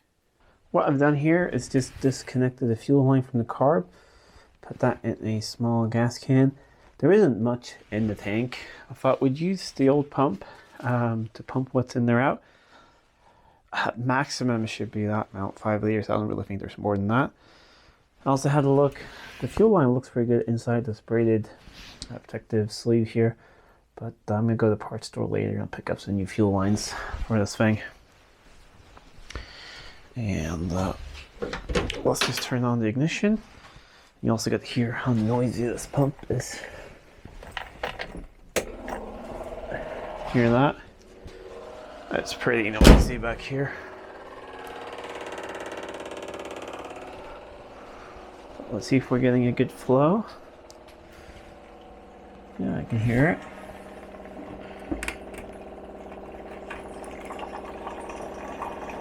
Yep. So let me just empty out the tank, and then we can start mounting the pump in the car where it's supposed to be. Pump's making a different noise now, so let's see. Yep, stop flowing, turn the ignition off. And at least we've mostly emptied the tank now. Alright, so got the old pump out here, and ran new fuel lines here and put them inside the barradiator. I think those are pretty good, protective, because it's all under here. Inlet, outlet goes here in the pump.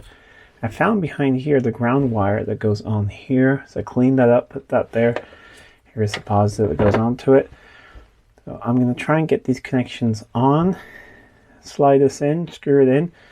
I have 2 of the screws at least, see if I can find another one. Get this pump in, and we'll add some fuel and check for leaks. It's all together now, connected up. And up front, I'm going to replace the fuel hose, but I need to wait till I run to the parts store because this is highly temporary. I want a filter up here, but I want a metal one, not a plastic one. So I'm going to pick up a metal filter, probably put that over here somewhere, and then I'll run a new fuel line. But this is just to have a filter in there, not to get any dirt into that carb. And yeah, so I'm going to put the battery back in, put some fuel in it, turn the key. Let's see if it works. Let's see how it does. Okay, I can hear. And should just be holding pressure now, just like a normal SU pump. We'll do a quick little sniff test, see if we have any leaks. All seems pretty good. Probably hasn't brought fuel up that far just because probably the bowl probably still full, and then the needle is closing everything off. But let's just make sure that we're I'm not seeing anything that looks wet or new on the floor. Let's fire it up, let it run for a little bit, and see if it continues pumping new fuel up into the engine.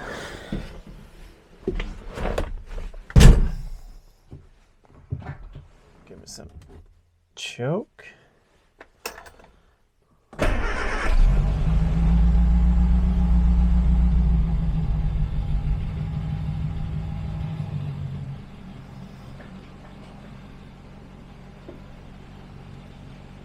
Well, that seems good. Let's go back and hear what that fuel pump sounds like.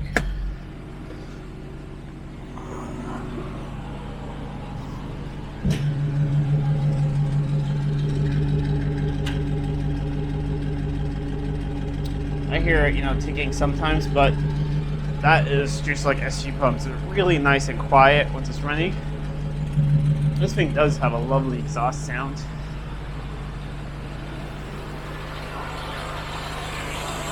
Perfect. No leaks anywhere. Like I said, that is just temporary for now, but I don't want to get any dirt into the carb.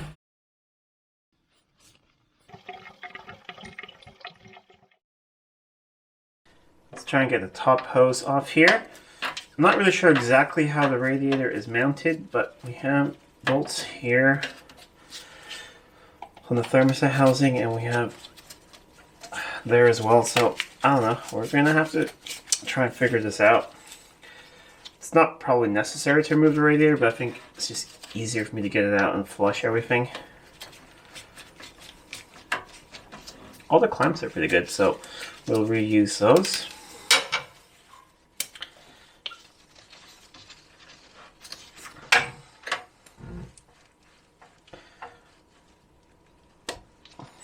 A little bit of aluminum corrosion in there.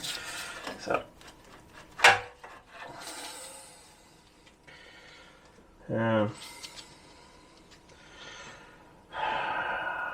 we'll see. If these come off really easily, we might just take the housing off and clean it and have a look at the thermostat. I didn't order one because it works fine. It opens and keeps temperature. Oh, they move pretty nicely. It does help when you spray things down a couple days before. Alright, they actually move really, really nicely. I think that's the play. We'll take the housing off and we'll see. If it ends up being really plugged in there, then I do have this really large sort of plastic tote, and we can put that underneath here and flush out the engine without getting too much water on the ground.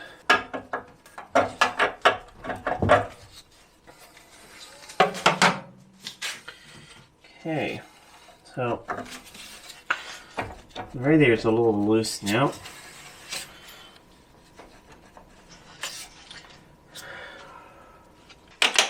Not sure if this is going to work, but I found these screws on the side of the shroud here, which seems to hold the shroud to the radiator. And the shroud seems to be the thing that's bolted to the engine, so I don't know, this might be an easy way to get the radiator out. We'll find out. Yeah, it's loose. Excellent. Let me just loosen that hose there.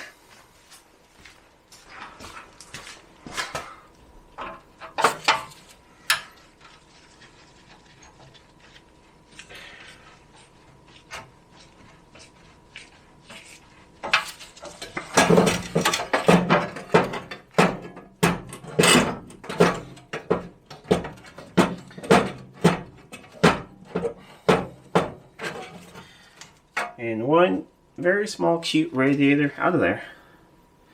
Looks to be in pretty good shape. There's some dirt there. So I'll take this outside and flush it out. But let's continue to get the thermostat housing off and just have a look at what the rest of the coolant system looks, if it's just up here or if it's below the thermostat as well. That was sitting on top of the thermostat, that piece of crystallized coolant. But underneath, that looks really good. Nothing really bad at all. So that's just some RTV. I'm gonna look, I think I have some gasket material laying around, so I'll make a gasket for that. It's a lot better. But in here, that's really not bad at all. I'll just flush that out gently, but I really don't think we're going to find too much else. We'll have a look at the, the return over here for the heater and all that, see what that looks like. But so far it's all looking not too bad at all. And instead the thermostat does open and work, so I'll just clean that off and put that back in. I'll get the rest of the hoses off for the heater and all of that. Since I found, all of this inside the thermostat housing, since I'm doing the heater hoses as well, I thought let's remove the heater valve here and just make sure it's not blocked. Once again, I could just make a gasket for that, but I really hope it's not. It was stuck here at first, but I have lubricated it and it moves back and forth. I don't remember if the heater works or not. I mean, the fan works, but I don't remember if you get any heat out of it. But we'll see. Oh yeah, that looks really good actually. That could have been blocked, but it's not. Perfect. I'll just have to make a new gasket, but it's good that we checked. I'm going to continue with the hoses. They're on the inside in the car. It's really tight in there, but I'll replace these and I'll show you guys what it looks like. So there's one here and one there, and then it's just all the other hoses on the front of the engine. I've run two new heater hoses. I'll show them inside the car later. So that's the top one, and this one goes to the heater valve that we just took off to make sure it was nice and I've blown through it. It's no problem. However, I don't have a gasket. You should always have some sort of gasket material at home. It's a good thing to have. So this is just a small scrap I have laying around, but it's going to be enough. And you can take like a dirty finger, this, and you can make a little template around it. So then you know exactly where to cut it. So just going to trace around there, make those 3 holes, and that's going to fit right on there. So I'll do that, get that mounted up, this heater hose, and then we have the other hoses over here. So down here by the water pump, right, I'm not sure if you can see, but right there, that is where the bypass hose goes, between there and up there. That's quite a common failure. have one here. And the nice thing about this, it's a bit like an accordion, you can see, so you should be able to get it in there without removing things.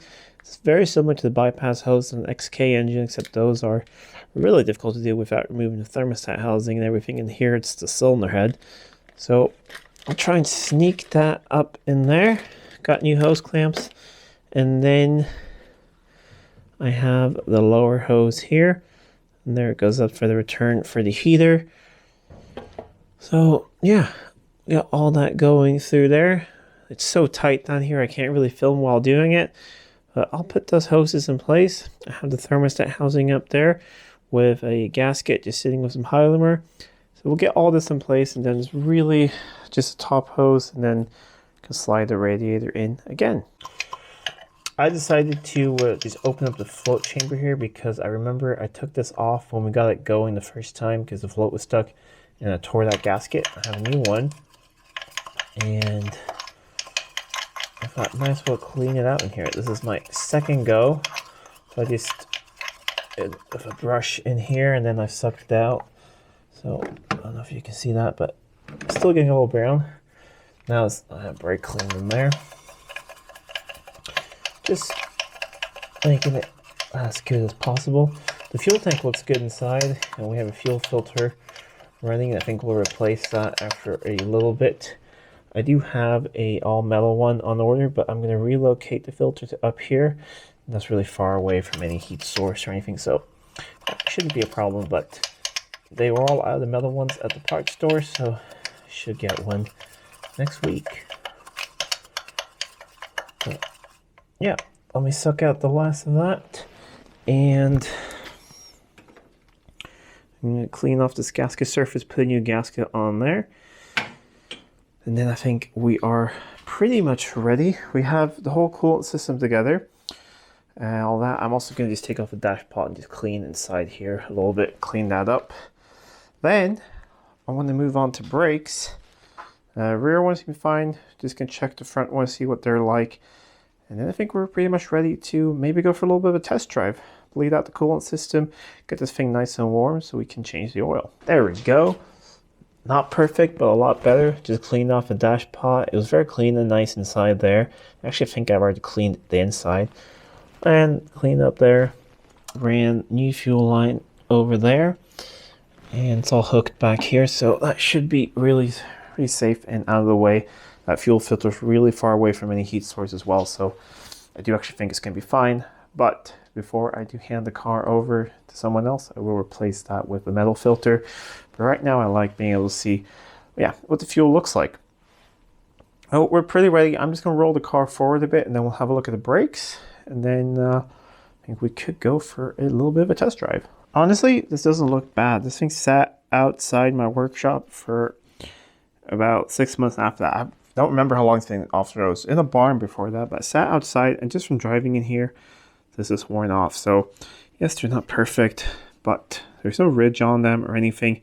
I think you can just drive on them. If you see here, there's a lot of meat left on those pads. I think we're going to leave well enough alone for now. The brake hoses look really fine. I did change out the brake fluid the last time I had this in the workshop. So I think we're just going to drive it and see if anything sticks or anything. We'll sort it out then. I just greased that grease point over there on both sides. So at least we've done something. We'll clean this off, put the wheels back on, and then let's go for a test drive. I believe the coolant system is somewhere around the lines of less than 4 liters, maybe 3.8 or something. It's a tiny little system. I have the cap off down there, the expansion tank as well. I'm going to put a little bit in there as well. I can show you guys later. It's hidden pretty far down.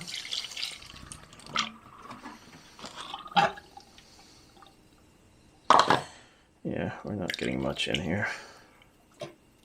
These are 3 liters, these containers.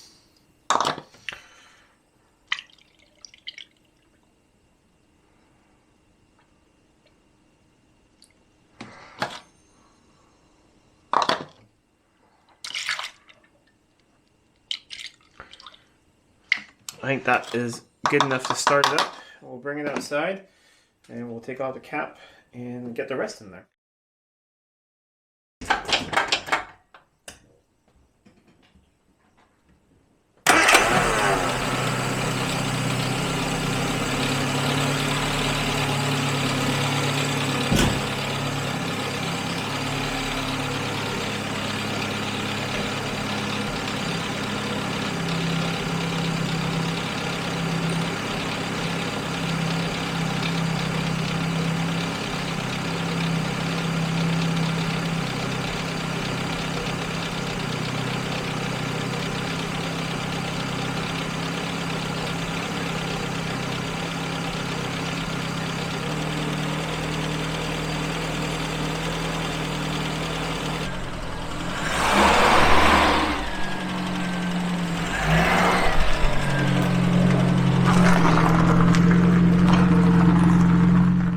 sitting here warming up a little bit.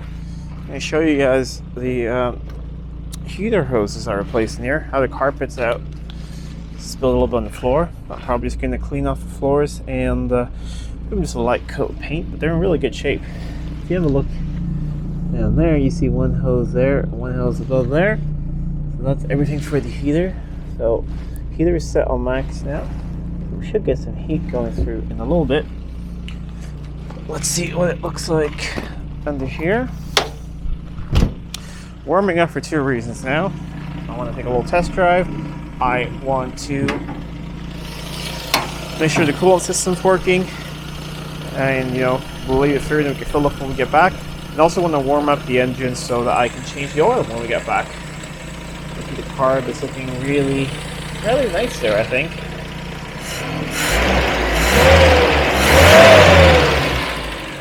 It sounds so sweet, this little A series. It sounds really good. But I'm not seeing any massive leaks yet. So let's take it for a little drive. Do some private roads around here, so there's no problem. We'll take it for a drive and see how she does. See how the brakes feel. Goes up the temperature if we get some heat in the cabin. Temperature gauge started to move up, so thermostat should open pretty soon. That's really good. We have a little bit of fuel in it, so not too much actually. I think that's just like 5 liters or something. Gotta get some more, but enough for a little test drive. Got my fixed seatbelt on here. Might help something at least. Fire extinguisher, and we're just going here around the block. I'm gonna see if we have. Let's roll the window up and see if we have a heater. I think the fan works. Oh, I'm getting warm air up on the screen. That's really good. All right, let's go for a drive. Do we have wipers? Yes. Bad blades, but they work. All right, let's go.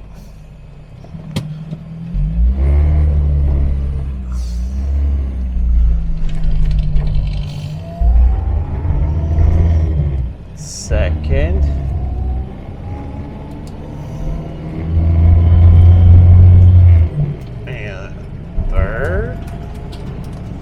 Temperature just went down a little bit, so I'm guessing the thermostat opened. I am getting nice toasty heat in here, so that's really nice. And we need some wiper action again.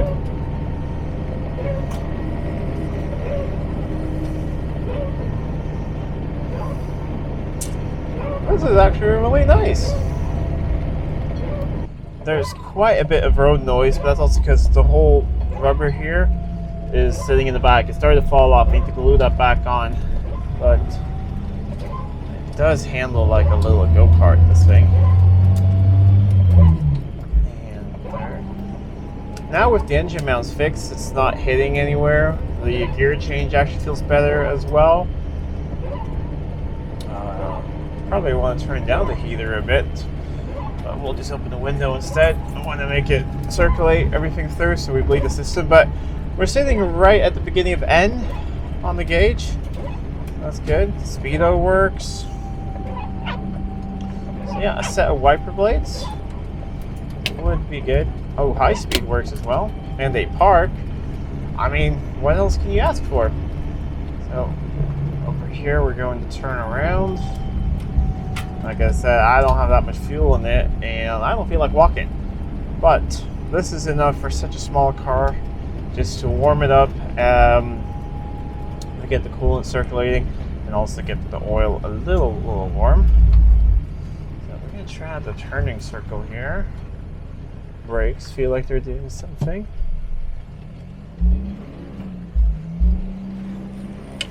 And let's try reverse. Yes, that was reverse.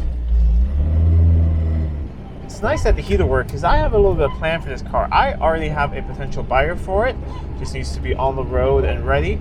And that is Dan, my painter. He thinks this is a really fun little car. He'd like to fix up the bodywork on it and paint it and maybe put some logos on it for his company. He thinks it's just a fun little thing. And I said, all right, if you buy it, I'll deliver it. And that is, what is that, 250 kilometers away? Which isn't very far. I mean, a small car like this, that's quite a drive. We're not going to do highways then, we're going to do small things, but I'm glad I have a working heater. If that all happens, and we'll do a little road trip. Let me know if you would like to see that film, because I think that could be a fun little trip with this thing. There's a coastal road that goes up there, which I've never driven. I thought this would be perfect for that. Like I said, I don't want it to, it could do highway speeds. It should be able to, but I really, really don't want to. I don't think that's what this car is about. Have we gotten into fourth yet? Let's try. Alright, we are in third. Ooh, 4 gears. Man, that's fancy. Alright, we're gonna go back. We'll feel all the hubs and everything, make sure nothing's really getting hot. And we'll pull it to workshop. We're not gonna open the cool system now because that's all pressurized and warm, but it's holding really nice pressure. So let that cool down, then we'll check level once it's all cooled down. But we'll pull it in, get some jack stands under it, and drain the oil. Because I don't know how old that is, and now it's fully warmed up. And it's really critical with the oil on these because it's shared by the gearbox as well. Nice little downshift there. It's a fun little car. I call that a successful test drive. None of the brakes felt overly warm. The drums were a little bit warmer, but I also pulled the parking brake a couple times just to try and, clean the insides of them. So next time I drive, that should be no issue. But did a couple hard stops, calipers up front, everything seems to be working well. I noticed one thing. There's a little bit of smoke coming out. Sorry, it's dark for you guys. Right there. And that's the heater hose. There's leaking a little bit right there. I used the original style clamp just because I thought they look good. But I'll put a modern style clamp on there as well because this is bottomed out and it feels a little loose. So sort that out. But now we'll drop the oil while it's warm and that can nicely just flow out of it. And then it's just a filter and some new oil in it. Well, let's just say I really approve of this car. I love all cars that you don't need to jack up to change the oil. That's just the best. Let's see if we can get that washer. Speaking of actually oil, it seems like the only oil leak I really have is actually that washer, so I'm going to replace it. Yeah, that's black looking. As long as we don't see chunks of gear coming out of there, should be good, pretty good. This oil is shared with the gearbox, so we'll let that drain. Okay, wait, where's the oil? Yeah. I gotta check where the oil filter is. Maybe you do need to jack it up to change the oil fully, but at least you don't need to drain it, which is good. Right there. So that's good. You can do all of this without jacking the car up. I approve. There's a magnet here, and there's a little bit of something, probably someone has some gear grinding at some point or something, but I wouldn't call it catastrophic. No chunks or anything. So dry that off, put on the new washer. Put this on, get the filter out. Now we'll have a look at it. If we see a lot of metal in there, then I get a little worried. But so far, I don't think this is anything to worry about. It's hard to see, but because I can't really get into the filter. But I'm not seeing a lot of shininess. I'm not seeing any chunks. Not in there as well. So I think we have nothing to worry about. I think this engine, it sounds really sweet. And I think it is a nice, healthy little A-Series. I've done a couple things off video, which I'll show you guys. I've undersealed the car. I already had, underseal, but where it was loose in areas, I scraped it off and sanded it and just put some new stuff on. And this thing is so solid. It looks like it's never been welded underneath. I can't find anything. If it's been done really well, but I don't think it has. And I also decided just to paint the floors inside. There was a little bit of surface rust on them, but very solid just in the front, from wet feet or anything. So I painted those. I'll show you that. And that's about it. So what I want to try and get done is the electrics. We have indicators. That's about it. An interior fan. Nothing else really seems to work. I'm hoping it's just a fuse. Doesn't seem like this car has that many. I found this fuse box up here, So we'll go through that. I've also picked up a battery. I'll show you guys that, and a couple other things. From last time, I've picked up a used battery at the junkyard, and it fits and doesn't hit the engine or anything, so that's really good. And it cranked it over really well. So that was about 15, 18 bucks, so definitely worth it. And I fit that with the holder, and we have the washer bottle here all connected up. I need to go and get one of these 3-in-1 things here because that snapped. But might have one laying around, otherwise I'll pick one up at the parts store. The wiring is a little bit of a mess on this thing. Someone has previously disconnected the ignition switch, and then there's just a toggle switch instead, which is fine. However, I believe that I had front headlights when I got this thing initially. I didn't have anything in the rear, but I have front headlights and side lights, I think. Now I have nothing, I believe. But let me show you. First of all, can you see? Yeah, it's all nice and black in there. So that is good. It's going to save the car many more years, especially this thing seems to be like a never welded example, which is really cool. Now the floors are nice and red. So what we'll do here is we'll switch on the ignition. And yeah, ignition is on, heater fan is on. We have indicators. A bit slower on one side, the other side. So I think we'll do some cleaning of the bulbs, see if that will even out. We have windshield wipers. Washer doesn't seem to work. And we don't have any headlights. And I'm unsure which way they're supposed to go, but logically the middle should be side lights. But let's go check in that fuse box, check if we have power there and see what's going on. Took the cover off, and here is the fuse box. It's looking quite rusty and crusty. So I'll take both of them out. We'll clean off the contacts. We'll see if the fuses are all right. That one looks a little dark. And just check that out and see if we have power going off to everything. I mean, it's a really simple car, so it shouldn't be that difficult to track it all down. Cleaned up the fuses and put some protective electrical spray on there. And went the ignition on, I now have 12 volts all the way over there. So got the ignition still on. Let's see. I'm not sure. Ooh, look at the reflection there in the XJS. We got low beams, high beams. Do we have anything in the rear? No. Let's see if we have any marker lights. All right, so no marker lights, nothing in the front and rear. Take one of those covers off and measure if we have any power in there.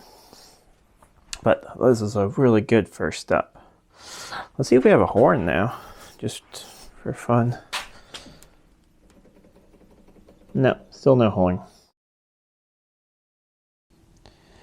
Quite a bit of oxidation on there, but it tests out the bulb is good.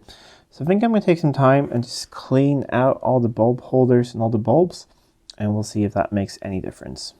I've done some troubleshooting, and I took the switch out because it was also a little bit glitchy. Sometimes the lights wouldn't turn off, so I cleaned up everything inside there, and that cable there is signal going out for side lights. That blue one I think we're going to remove because that seems to be something else that's not doing anything anymore. And I traced that, sorry about this, and I traced that back to here.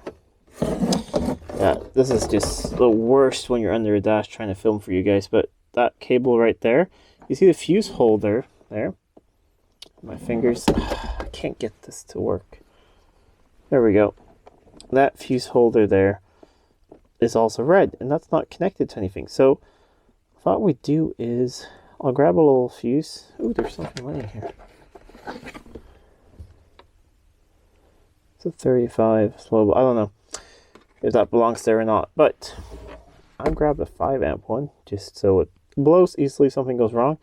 We'll connect that up there, and we'll see a lot of wiring is a mess on this car, but we'll do our best to sort it out. So maybe this is an extra fuse for side lights. Don't know. Let's put that in to see if we get something. Look at that. We have little lights in the back. We have license plate. We get one bulb out there. Fronts I still haven't connected up yet, but I'm cleaning this up, connect those up. So we'll see if those works. But we can also try if we have brake lights. So I'm not sure if we need ignition on for that or not, but let's see. Either it's not working or we do need ignition on. So ignition on. We have brake lights too. Awesome. Let me just reassemble the front lights and see if those work as well. Look at that. We have a little side light there. So I'm going to assemble everything. I've also cleaned up the bulb holders up here. We'll see if that helps with the blinking speed for the indicators. Otherwise, we'll clean it up in the back as well. But this is really, really cool. Oh, I realized the speed difference. I didn't notice that we have side indicators as well. We could have one of those out, and that could be the speed change. So when we assemble everything again, we'll check if one of those is out, and that could be the issue. But that is really good news. I've cleaned up the contacts on here because they were really, really green. And I ran the pump just with a couple spare cables, and it came to life. So the pump works. So I'm interested to see now if that works, and also to see if one of these lights are out on both sides. We're getting really close here with a lot of electrical things, which is rather nice. Let's see, ignition on. Oh yeah. Now it's just a horn left there with electrics. So let's start with right where it blinks a little bit faster. So we have a rear. We have a front. And we have a side. Okay. Faster I thought usually meant that you have a bulb out, but let us see, because the other side was slower. You see? A lot slower. That one's out. Front one's good. Take the cover off and see if it's a bad bulb or a bad connection. And that might fix it, because I've had a car fail once where the indicator speeds were not the same on both sides, and definitely bulb out will do that. But it was a module issue in a more modern car. Let's try that. Once again, we have a really, really dirty bulb. After scratching the surface a bit, I did get it to make a connection and ohm out. So I'll clean up the bulb, clean up the holder, and I think we should have this working. The moment of truth. We have a light there. And it feels like the pattern is the same as the other side. We can have a look at the little green light in there.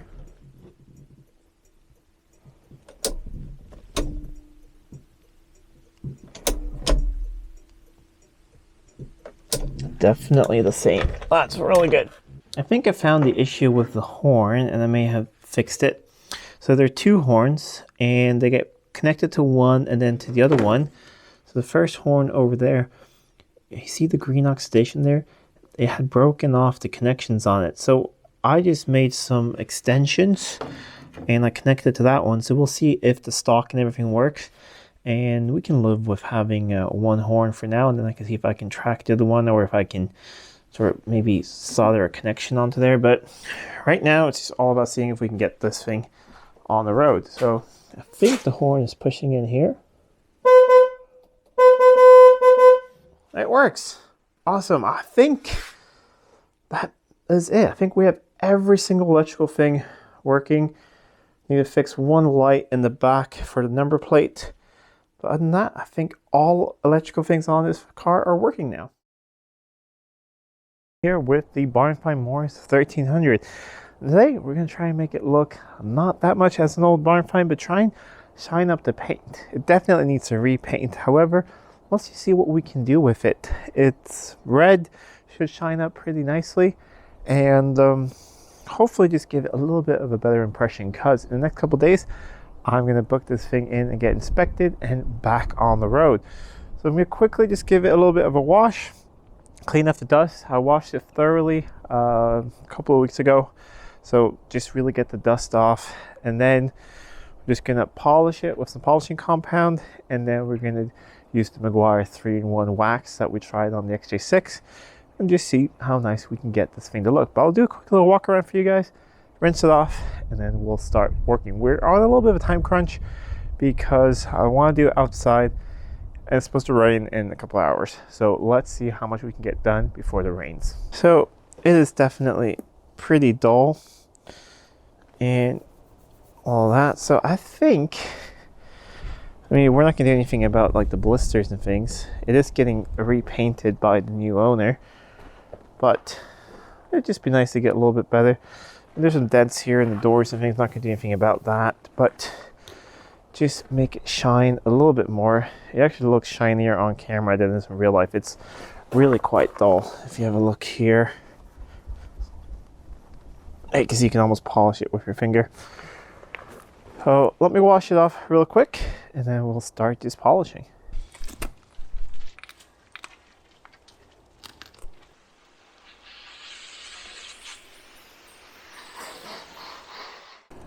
This expression comes to mind, you know, lipstick on a pig, sort of, because the paint's terrible. But let's just see what we're doing. We're not going to spend much time, like an hour or so on this, 1 hour, 2 hours, just to see what we can do.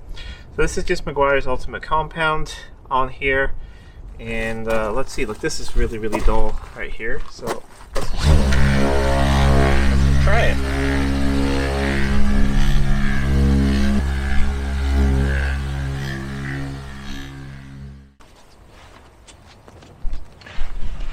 I hope this shows up on camera just how shiny that is now. See the difference from here to here?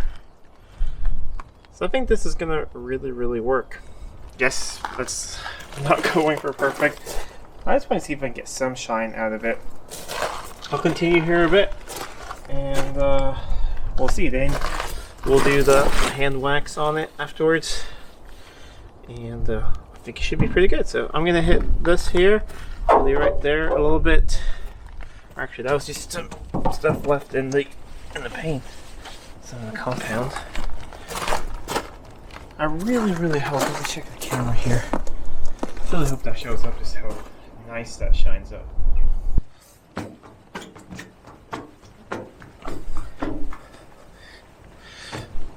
Now look at that difference. This is just from one pass. Not going to be perfect, this car. It needs paint, but that looks a lot better than before. I'm really happy with the results. I hope it's showing up on camera, but it really has some shine back. I mean, this paint, like I said, it's basically a lost cause, but this doesn't look too bad right now. I'm just going to finish it off with this, which I just used on my daily driver. I've always used all of the separate products from Meguiar's, and I tried this. It works really, really well. So we're going to do this on this, just really easy, 3-in-1. You lay it on, and you do the whole car, and then you wipe it off. So I got an applicator here. We'll do that with the whole car, then wipe it off, and it should really, really shine. Hopefully stay nice and shiny for a bit as well. The wind's picked up a bit, sorry about that, but we gotta do this before the rain comes. I'm waiting for the wax to dry, and I'm just gonna really quickly polish up the chrome. Most of it's pretty good, but there's a little bit of rust here coming through in some places. So we're just gonna make it shine a little bit at least.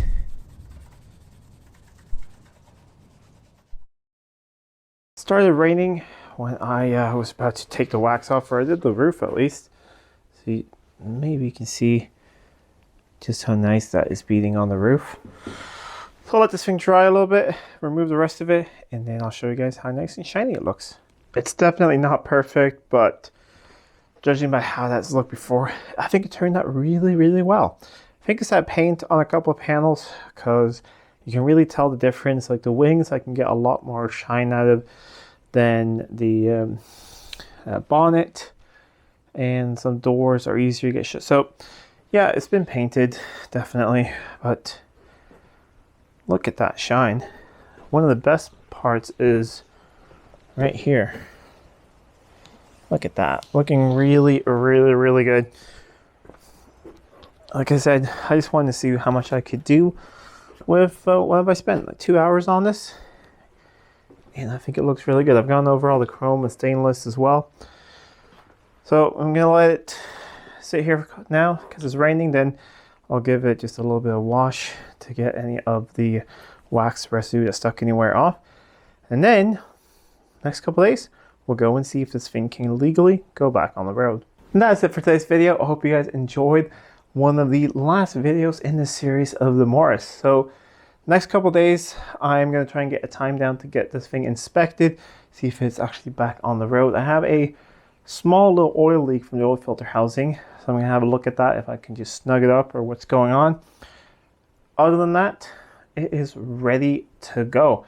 I'm just going to get a little bit more fuel put in it, test drive it a little bit more, insure it, and drive it down there, and hope everything go well. But you guys will come along for that. It's a little cold still, but starting to get sunny. This is a Morris 1300. It's been on the channel for a while as part of my trading up series. Found this in the barn and it's been off the road since about 2015. But I booked an inspection time for this thing tomorrow around lunch. It's about 9:30 right now, the day before. So we'll see how this goes. Should be pretty ready. I need to drive it a bit more, make sure no brakes are sticking or anything, put some miles on. I have private roads around here. I can drive this track around here and that should be fine. Double check all the lights again. I fixed everything a couple weeks ago. It's probably 4 weeks ago. It's been sitting here ever since. So we're going to connect up the battery, see if it fires up. You also have a slight oil leak coming from the oil filter housing, seeing if that's gotten worse or not, if we're going to do something about that. Don't really know yet. Step one is to move it out into the sun. I'll let it run for a bit, monitor that leak, and also let it fully warm up, check the coolant system, and all of that. Alright, battery's disconnected. That is good, so should still be some juice left in that.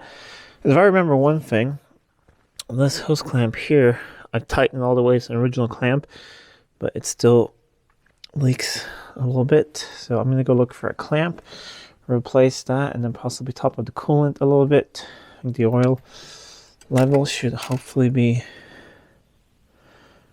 yeah, it's on the minimum. I won't do anything about that until we fixed the possible leak. We'll check for that. I'm going to grab a wrench so we can put that on.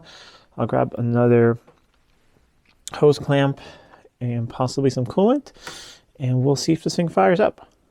Replace the hose clamp with a good used one, and hasn't been leaking too bad because the radiator is completely full. So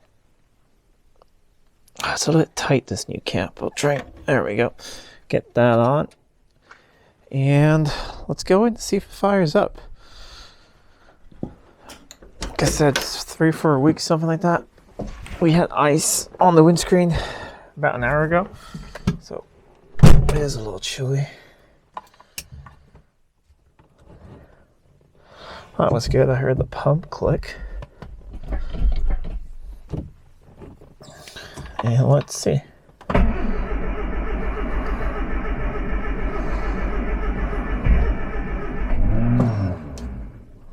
We're close.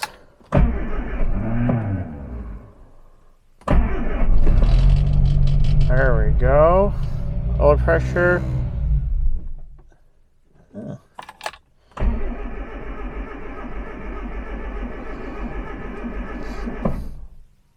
I'm not hearing the pump at the moment.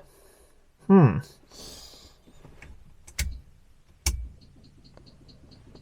it's pumping. Alright, I'll try again.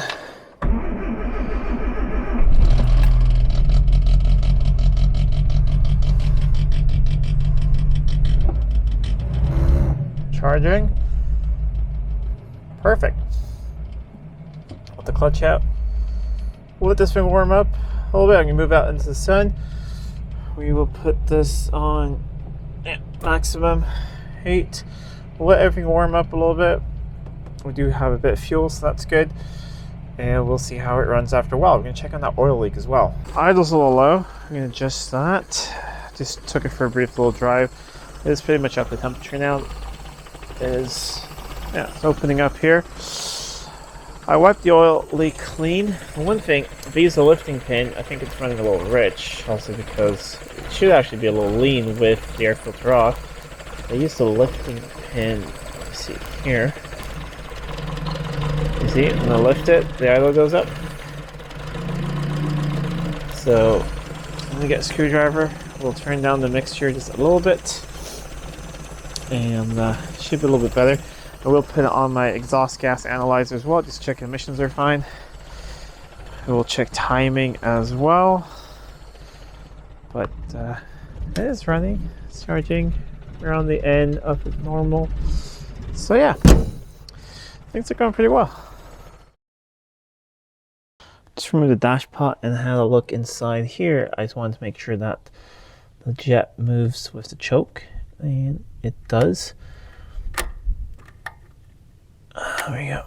In my opinion, it doesn't look like it's too low. It looks pretty alright. But at least I want to check that out. I have pulled and cleaned the plugs. I mean, it's been just in and out of the workshop and things like that. They're all black and sooty. A little hot as well, as you see. So what we're going to do is I've cleaned off the other ones. We'll clean up this one as well. I'm having my, my O2 or CO tester is warming up over there. So we'll see what the levels are. If they're not too bad, we might just run it like this. I think it's sitting for a long time. And I haven't touched the carb or anything. I mean, it passed last time, so it shouldn't be too bad. It's just really idle. It feels a little bit, but that could just be the plug. So we'll clean it up, put it all back together, fire it up. If not, we'll make it a tiny bit leaner, but I don't want to go too far, of course. Just raise the idle a tiny bit, and yeah, crazy rich. You can smell it, but it's always nice to double check. So we'll remove that, have it go back to 0, and I'm gonna get a little wrench and we will adjust that a little bit because that is crazy rich. All right, let's take this for a little bit of test drive, see how it drives. This is private roads around here, so not really going to be an issue. I have filled up the fuel tank now with some jerry cans I had, and fuel gauge only goes up to quarter tank, but the tank is full, so that's a little annoying. But yeah, I think when we do the road trip, I will have just a spare little fuel can with me in case something happens, because you can get pretty far with this thing. But I've decided to avoid highways when I go there, so it might be further between fuel stations, about 4-hour drive. But I don't think it's going to use a fuel tank of fuel, but we'll bring some extra. But temperature gauge is just smack in the middle. This thing's been idling for over half an hour today, and a little rattle there here and there, but we are in 4th, doing 30 miles an hour. Last time I drove it, I had a little bit issue with the clutch. It was slipping, it felt like, but that was the arm of the clutch, which is some steel going into aluminum. It had some corrosion there, so I took that apart and I cleaned it and lubricated it, and now that moves freely and the clutch goes back as it should, and it seems to be working well. It says 294 at the end, so 76294 is the mileage. It's in kilometers. So I'll drive a couple rounds around here, and hopefully it all goes as it should, and this thing is just going to get better and better. I just realized one thing. I'm going to turn around. I forgot to bring a fire extinguisher. That's one thing I was going to bring. I like having that. So we're going to turn around up here, grab a fire extinguisher, then I'm going to drive some rounds and I'll update you guys how it goes. We'll go out and feel brakes and do all of that, but it does roll well. It rolls down hills and things. I tried that, so it doesn't feel like anything is grabbing or anything, and I'm going to try and use the brakes a bit as well to, make sure everything's fine. But I have flushed out the brake fluid and everything, and nothing seems to be binding or anything at the moment. The parking brake is, when you disengage it, you really need to push it down really far, and there's like one more click, and that's something that I might not have done on my test drive. So there's a lot of things, but grab a fire extinguisher and I'll continue this little test drive. got a fire extinguisher now, and I felt the brakes. They're all cool except the right rear drum is a little bit warmer to the touch.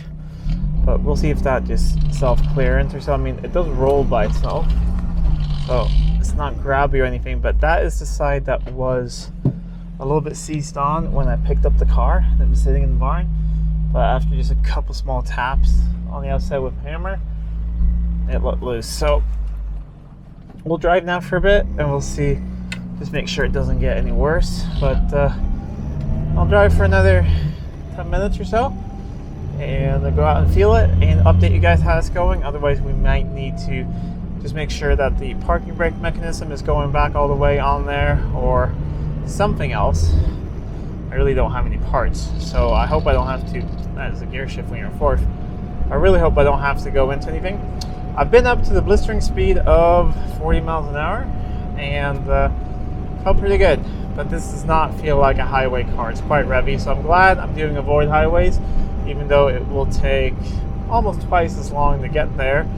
It's about the same distance, but just slower speed, and I think that will be perfect for this little car. Let me see, we've done about 7 kilometers, and let me see, that caliper is cold.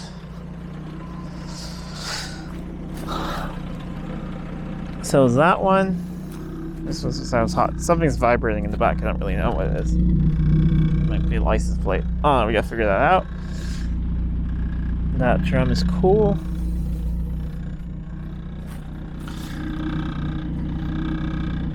This one is slightly warm to the touch. So I think I'm going to do some braking with the rears. Just do some braking in reverse. Otherwise, when we come back, we'll just check there's a parking brake cable going. Sort of lever on each side. It's just vibrating stuff.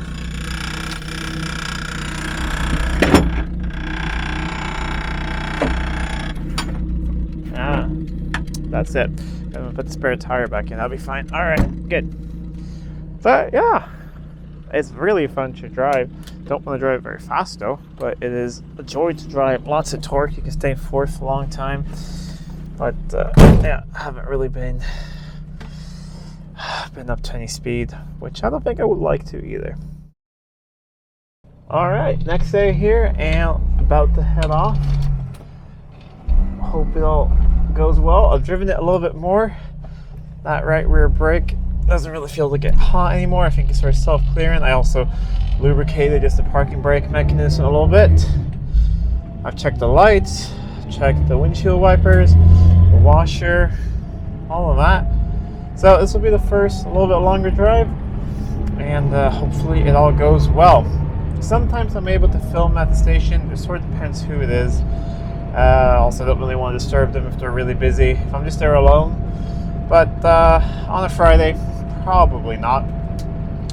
But it's about a 20-minute drive there, and fingers crossed this goes really well, because this would be the last time for this. Then it's MOT or inspection exempt, even though I do still recommend that you go every other year just to get it checked. But it would be really nice to have that on paper that it is good to go.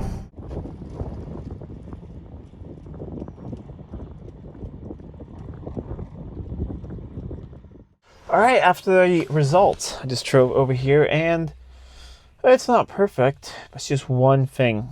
So rear brakes, nothing really happens on the hydraulic bit. Parking brake works just fine. So something is going on. I guess there's no fluid is getting back there. So I'm going to try and bleed and see that. There's a little distribution block and things we saw, I don't know. But front brakes, really good. Perfectly even. Back brakes, really nothing at all. Other than that, everything else is working fine. No rust, no nothing. But I do need to come back for that. So that is a little bit of a bummer. Otherwise, it would have been a perfect score. But it runs nicely. It drives nicely. It drove nicely on the way here. Had the heater on. That works nicely. Oh, time to drive it back home. Hopefully, the whole brake issue is not that bad. Driving here in this small little city, it is, which is near to me, it is absolutely perfect for that. It is a small little city car, this thing, in my opinion. It is just cute and small. And yeah, the inspection guy, he really liked it. He thought this was such a neat and cool little car. He thought it was, he was like, I'm falling in love with this thing. He really liked this. I mean, if I didn't have it sold already, I could have probably sold it to him. He really fell for it. Anyways, I think it is a result. And the first time in almost 10 years, this thing is almost legally back on the road. I could technically drive it 30 days, but I want to try and fix this as soon as possible. It's the weekend coming up now. I'm going to see if I can try. I'm going to start by soaking down all the bleeders and everything. Make sure that's fine. And all the lines. And then just see where I'm getting fluid and where I'm losing fluid. I don't think it's a rubber line because usually if they swell, they will let fluid through, but then the brakes will stick on and just nothing's happening. So we'll have to see what that is. Here are the little drums in the back. I'm going to start with the dust cover here, I believe.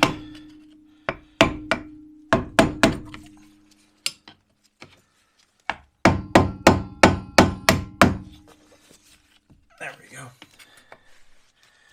And this should be pretty straightforward. I hope. Worst case, I might need to make a couple brake lines. There's like a short little hard line coming from the hose to the wheel cylinder, and that's an interesting holly pin. And it doesn't look the greatest. Not that it's rusty like that, but it's more that it doesn't look like it would want to come out. We'll have to replace this color pin. So yeah, the Morris is sold to my good friend Dan the painter. He likes it, and he was sort of inspired by my sort of trading up thing, so he wants to take it to the next step, fix the paint on it and a couple other things, and then did I pick the right socket? Yes, I did. And then it will be being sold again if he wants to sort of continue the series. There we go. So I usually don't do a lot of drum brakes because most of my cars have disc brakes, like the Jags and all that. But in 2 weeks now, I've done 2 sets of drum brakes. I did the car transporter, and now here. I still have to do one other side on the car transporter, the side that the previous owner did, but apparently the parking brake doesn't work on that side. So I have a feeling that either they put the shoes on backwards or they forgot something. I'm not sure. That's going to come out with it. Now, I'm going to use this, which I bought to do the drums on the car transporter, which is a really good breakdown puller. It's just regular parts store one, and I modified it a little bit to work with the car transporter, or tow truck, but yeah, it fits on here as well. Let me grab the lug nuts that I put really far away for some reason. There we go. This thing just hopefully pulls everything off really nicely without breaking anything. I don't have any hardware or springs and everything, so hopefully that's fine. Worst case, I do have some spare things from other kits. Where did that one lug nut go? There. So hopefully that is all good.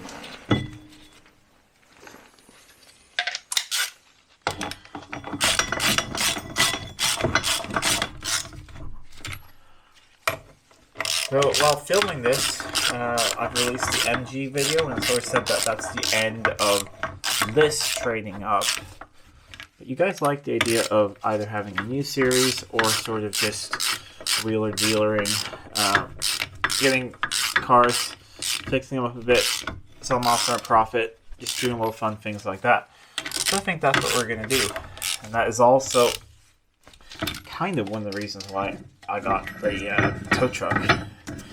Because you can get some good deals if you have, see the drum moving, if you have the possibility to say, okay, I can pick this up whenever.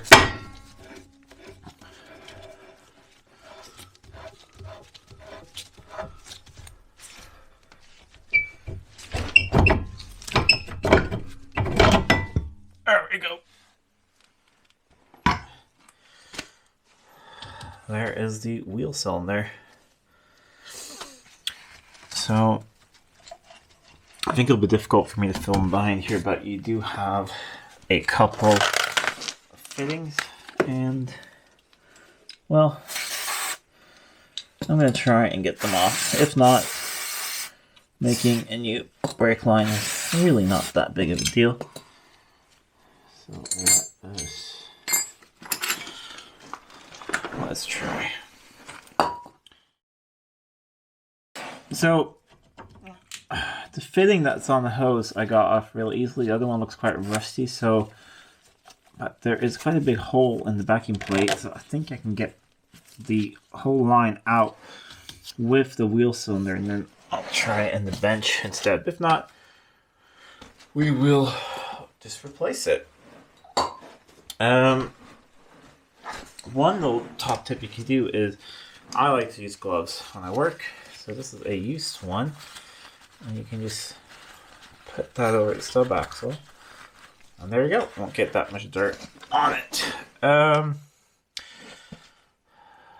Well, I just want to disassemble as little as possible here, so I think we will take one side off. Oh yeah, I really do not like working on drum brakes that much. Disc brakes are just great compared to drum brakes, at least to work on. No adjustments, no big springs, nothing like that. See if we can.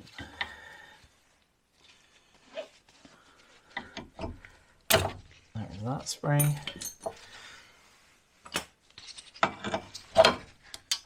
Yeah, all you're doing is make a mental note of what it looks like. You can put it back together. Put that there.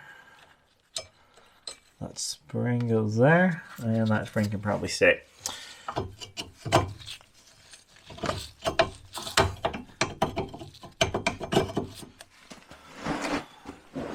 Did I not loosen the little locking mechanism?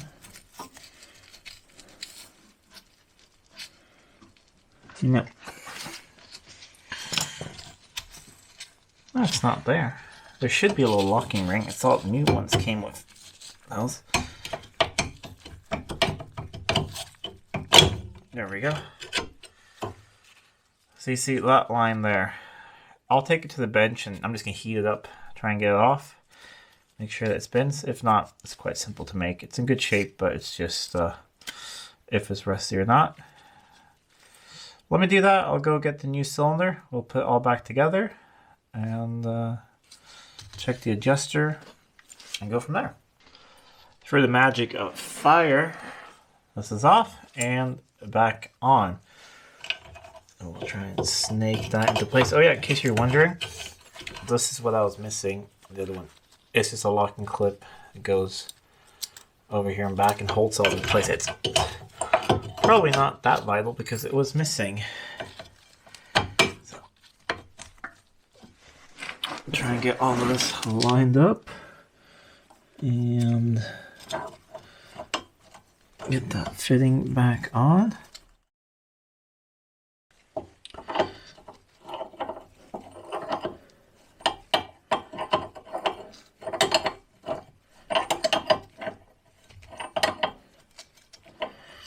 I left the blade nipple out because I have the hose pinched off, but I am going to open that up in a little bit and then I'll let it all gravity bleed for a sec.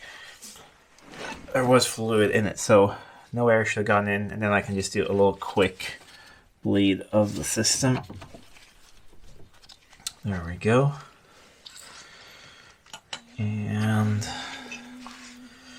Just time for the fun of reassembling drum brakes.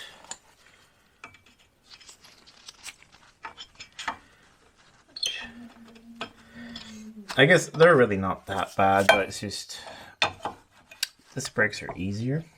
But I have to admit that just replacing a wheel cylinder does compare to rebuilding calipers and things is easier. There we go. All back together. And we're gonna put the bleeder in just loose, and then we'll open up for some pressure, or not pressure, some brake fluid. I'll let that just run through first.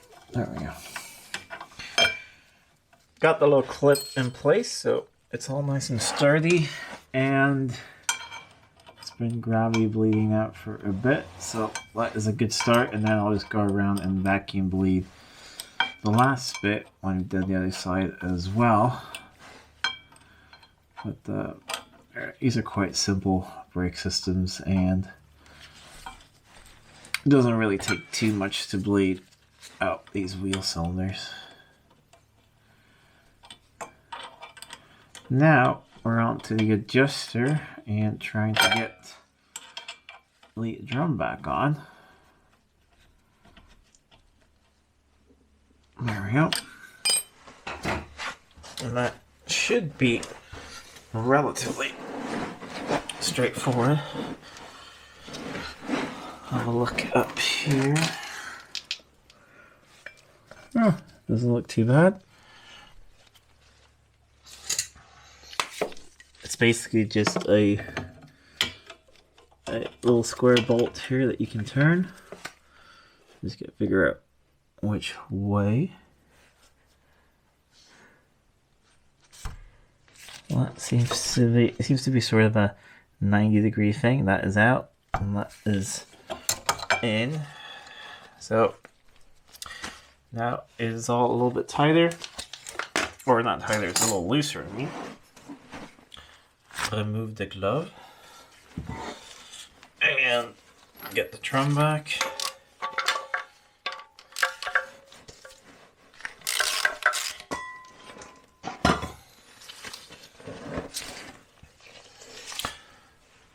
Drums going back on, hopefully.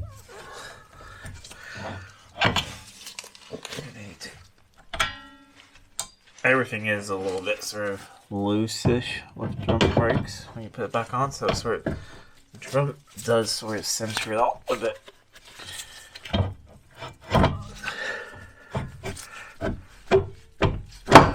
There we go. That is nice. I'm just going to tighten it down, get a new split pin, then I'll rotate the adjuster back to where it was. So it's all out, and on to the other side. And we are on our way. Went for a brief little test drive earlier.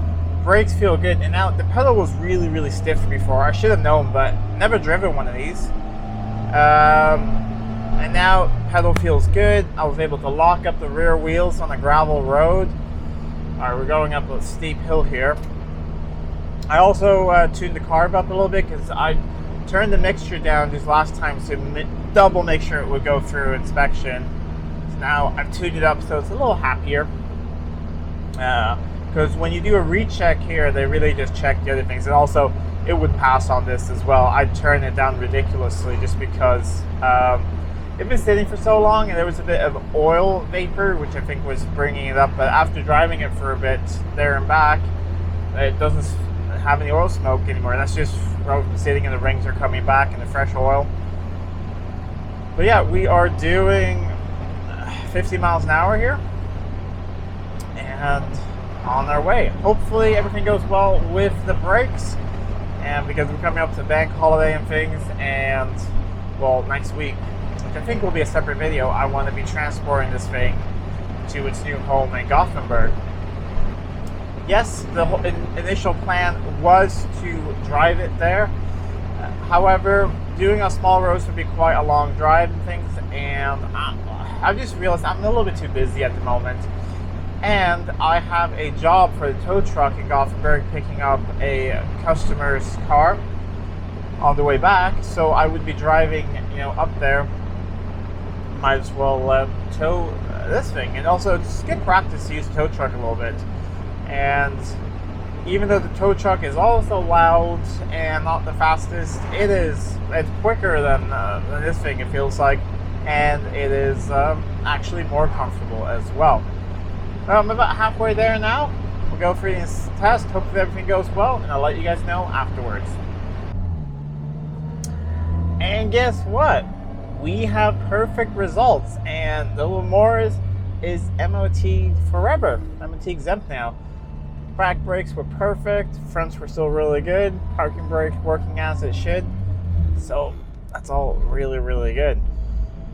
I just did a little bit of shopping because it's a bank holiday. It's midsummer coming up, which is a holiday here. There's some things to do with the dash and things that vibrate. But this thing runs really nicely. It keeps good temperature. It's pretty warm today. And it's just a lovely, lovely little car, which, in the perfect world, you can keep them all, but this thing's already been sold, and, well, that has made so that I can buy the MG, which we're really enjoying. Oh, probably the next video you will see on this car will be the first sort of big trip with the tow truck. Hauling this really, really large and heavy car, will be a real struggle. But no, it's gonna be fun. Load this thing up, drive it up to Gothenburg, and then on the way back, I'm just picking up something else. Customer car will work on in the future, but we'll do a video on the Morris going up there. Hope you guys have liked the series on bringing this little Morris back into life. They really are lovely cars, these 8016s. Fun to drive, really something, but not something I would like to go on long trips in. That's just me. I think it's a little cramped for my liking, but a fun thing on small little roads when the weather's nice like this. Anyways, that's it for this video. If you liked it, please give it a thumbs up and share it with friends. And if you're not already subscribed to the channel, please do subscribe to the channel. It really does help out a lot. Until next time, I'm Adam. This was Living with a Classic. I'll see you soon.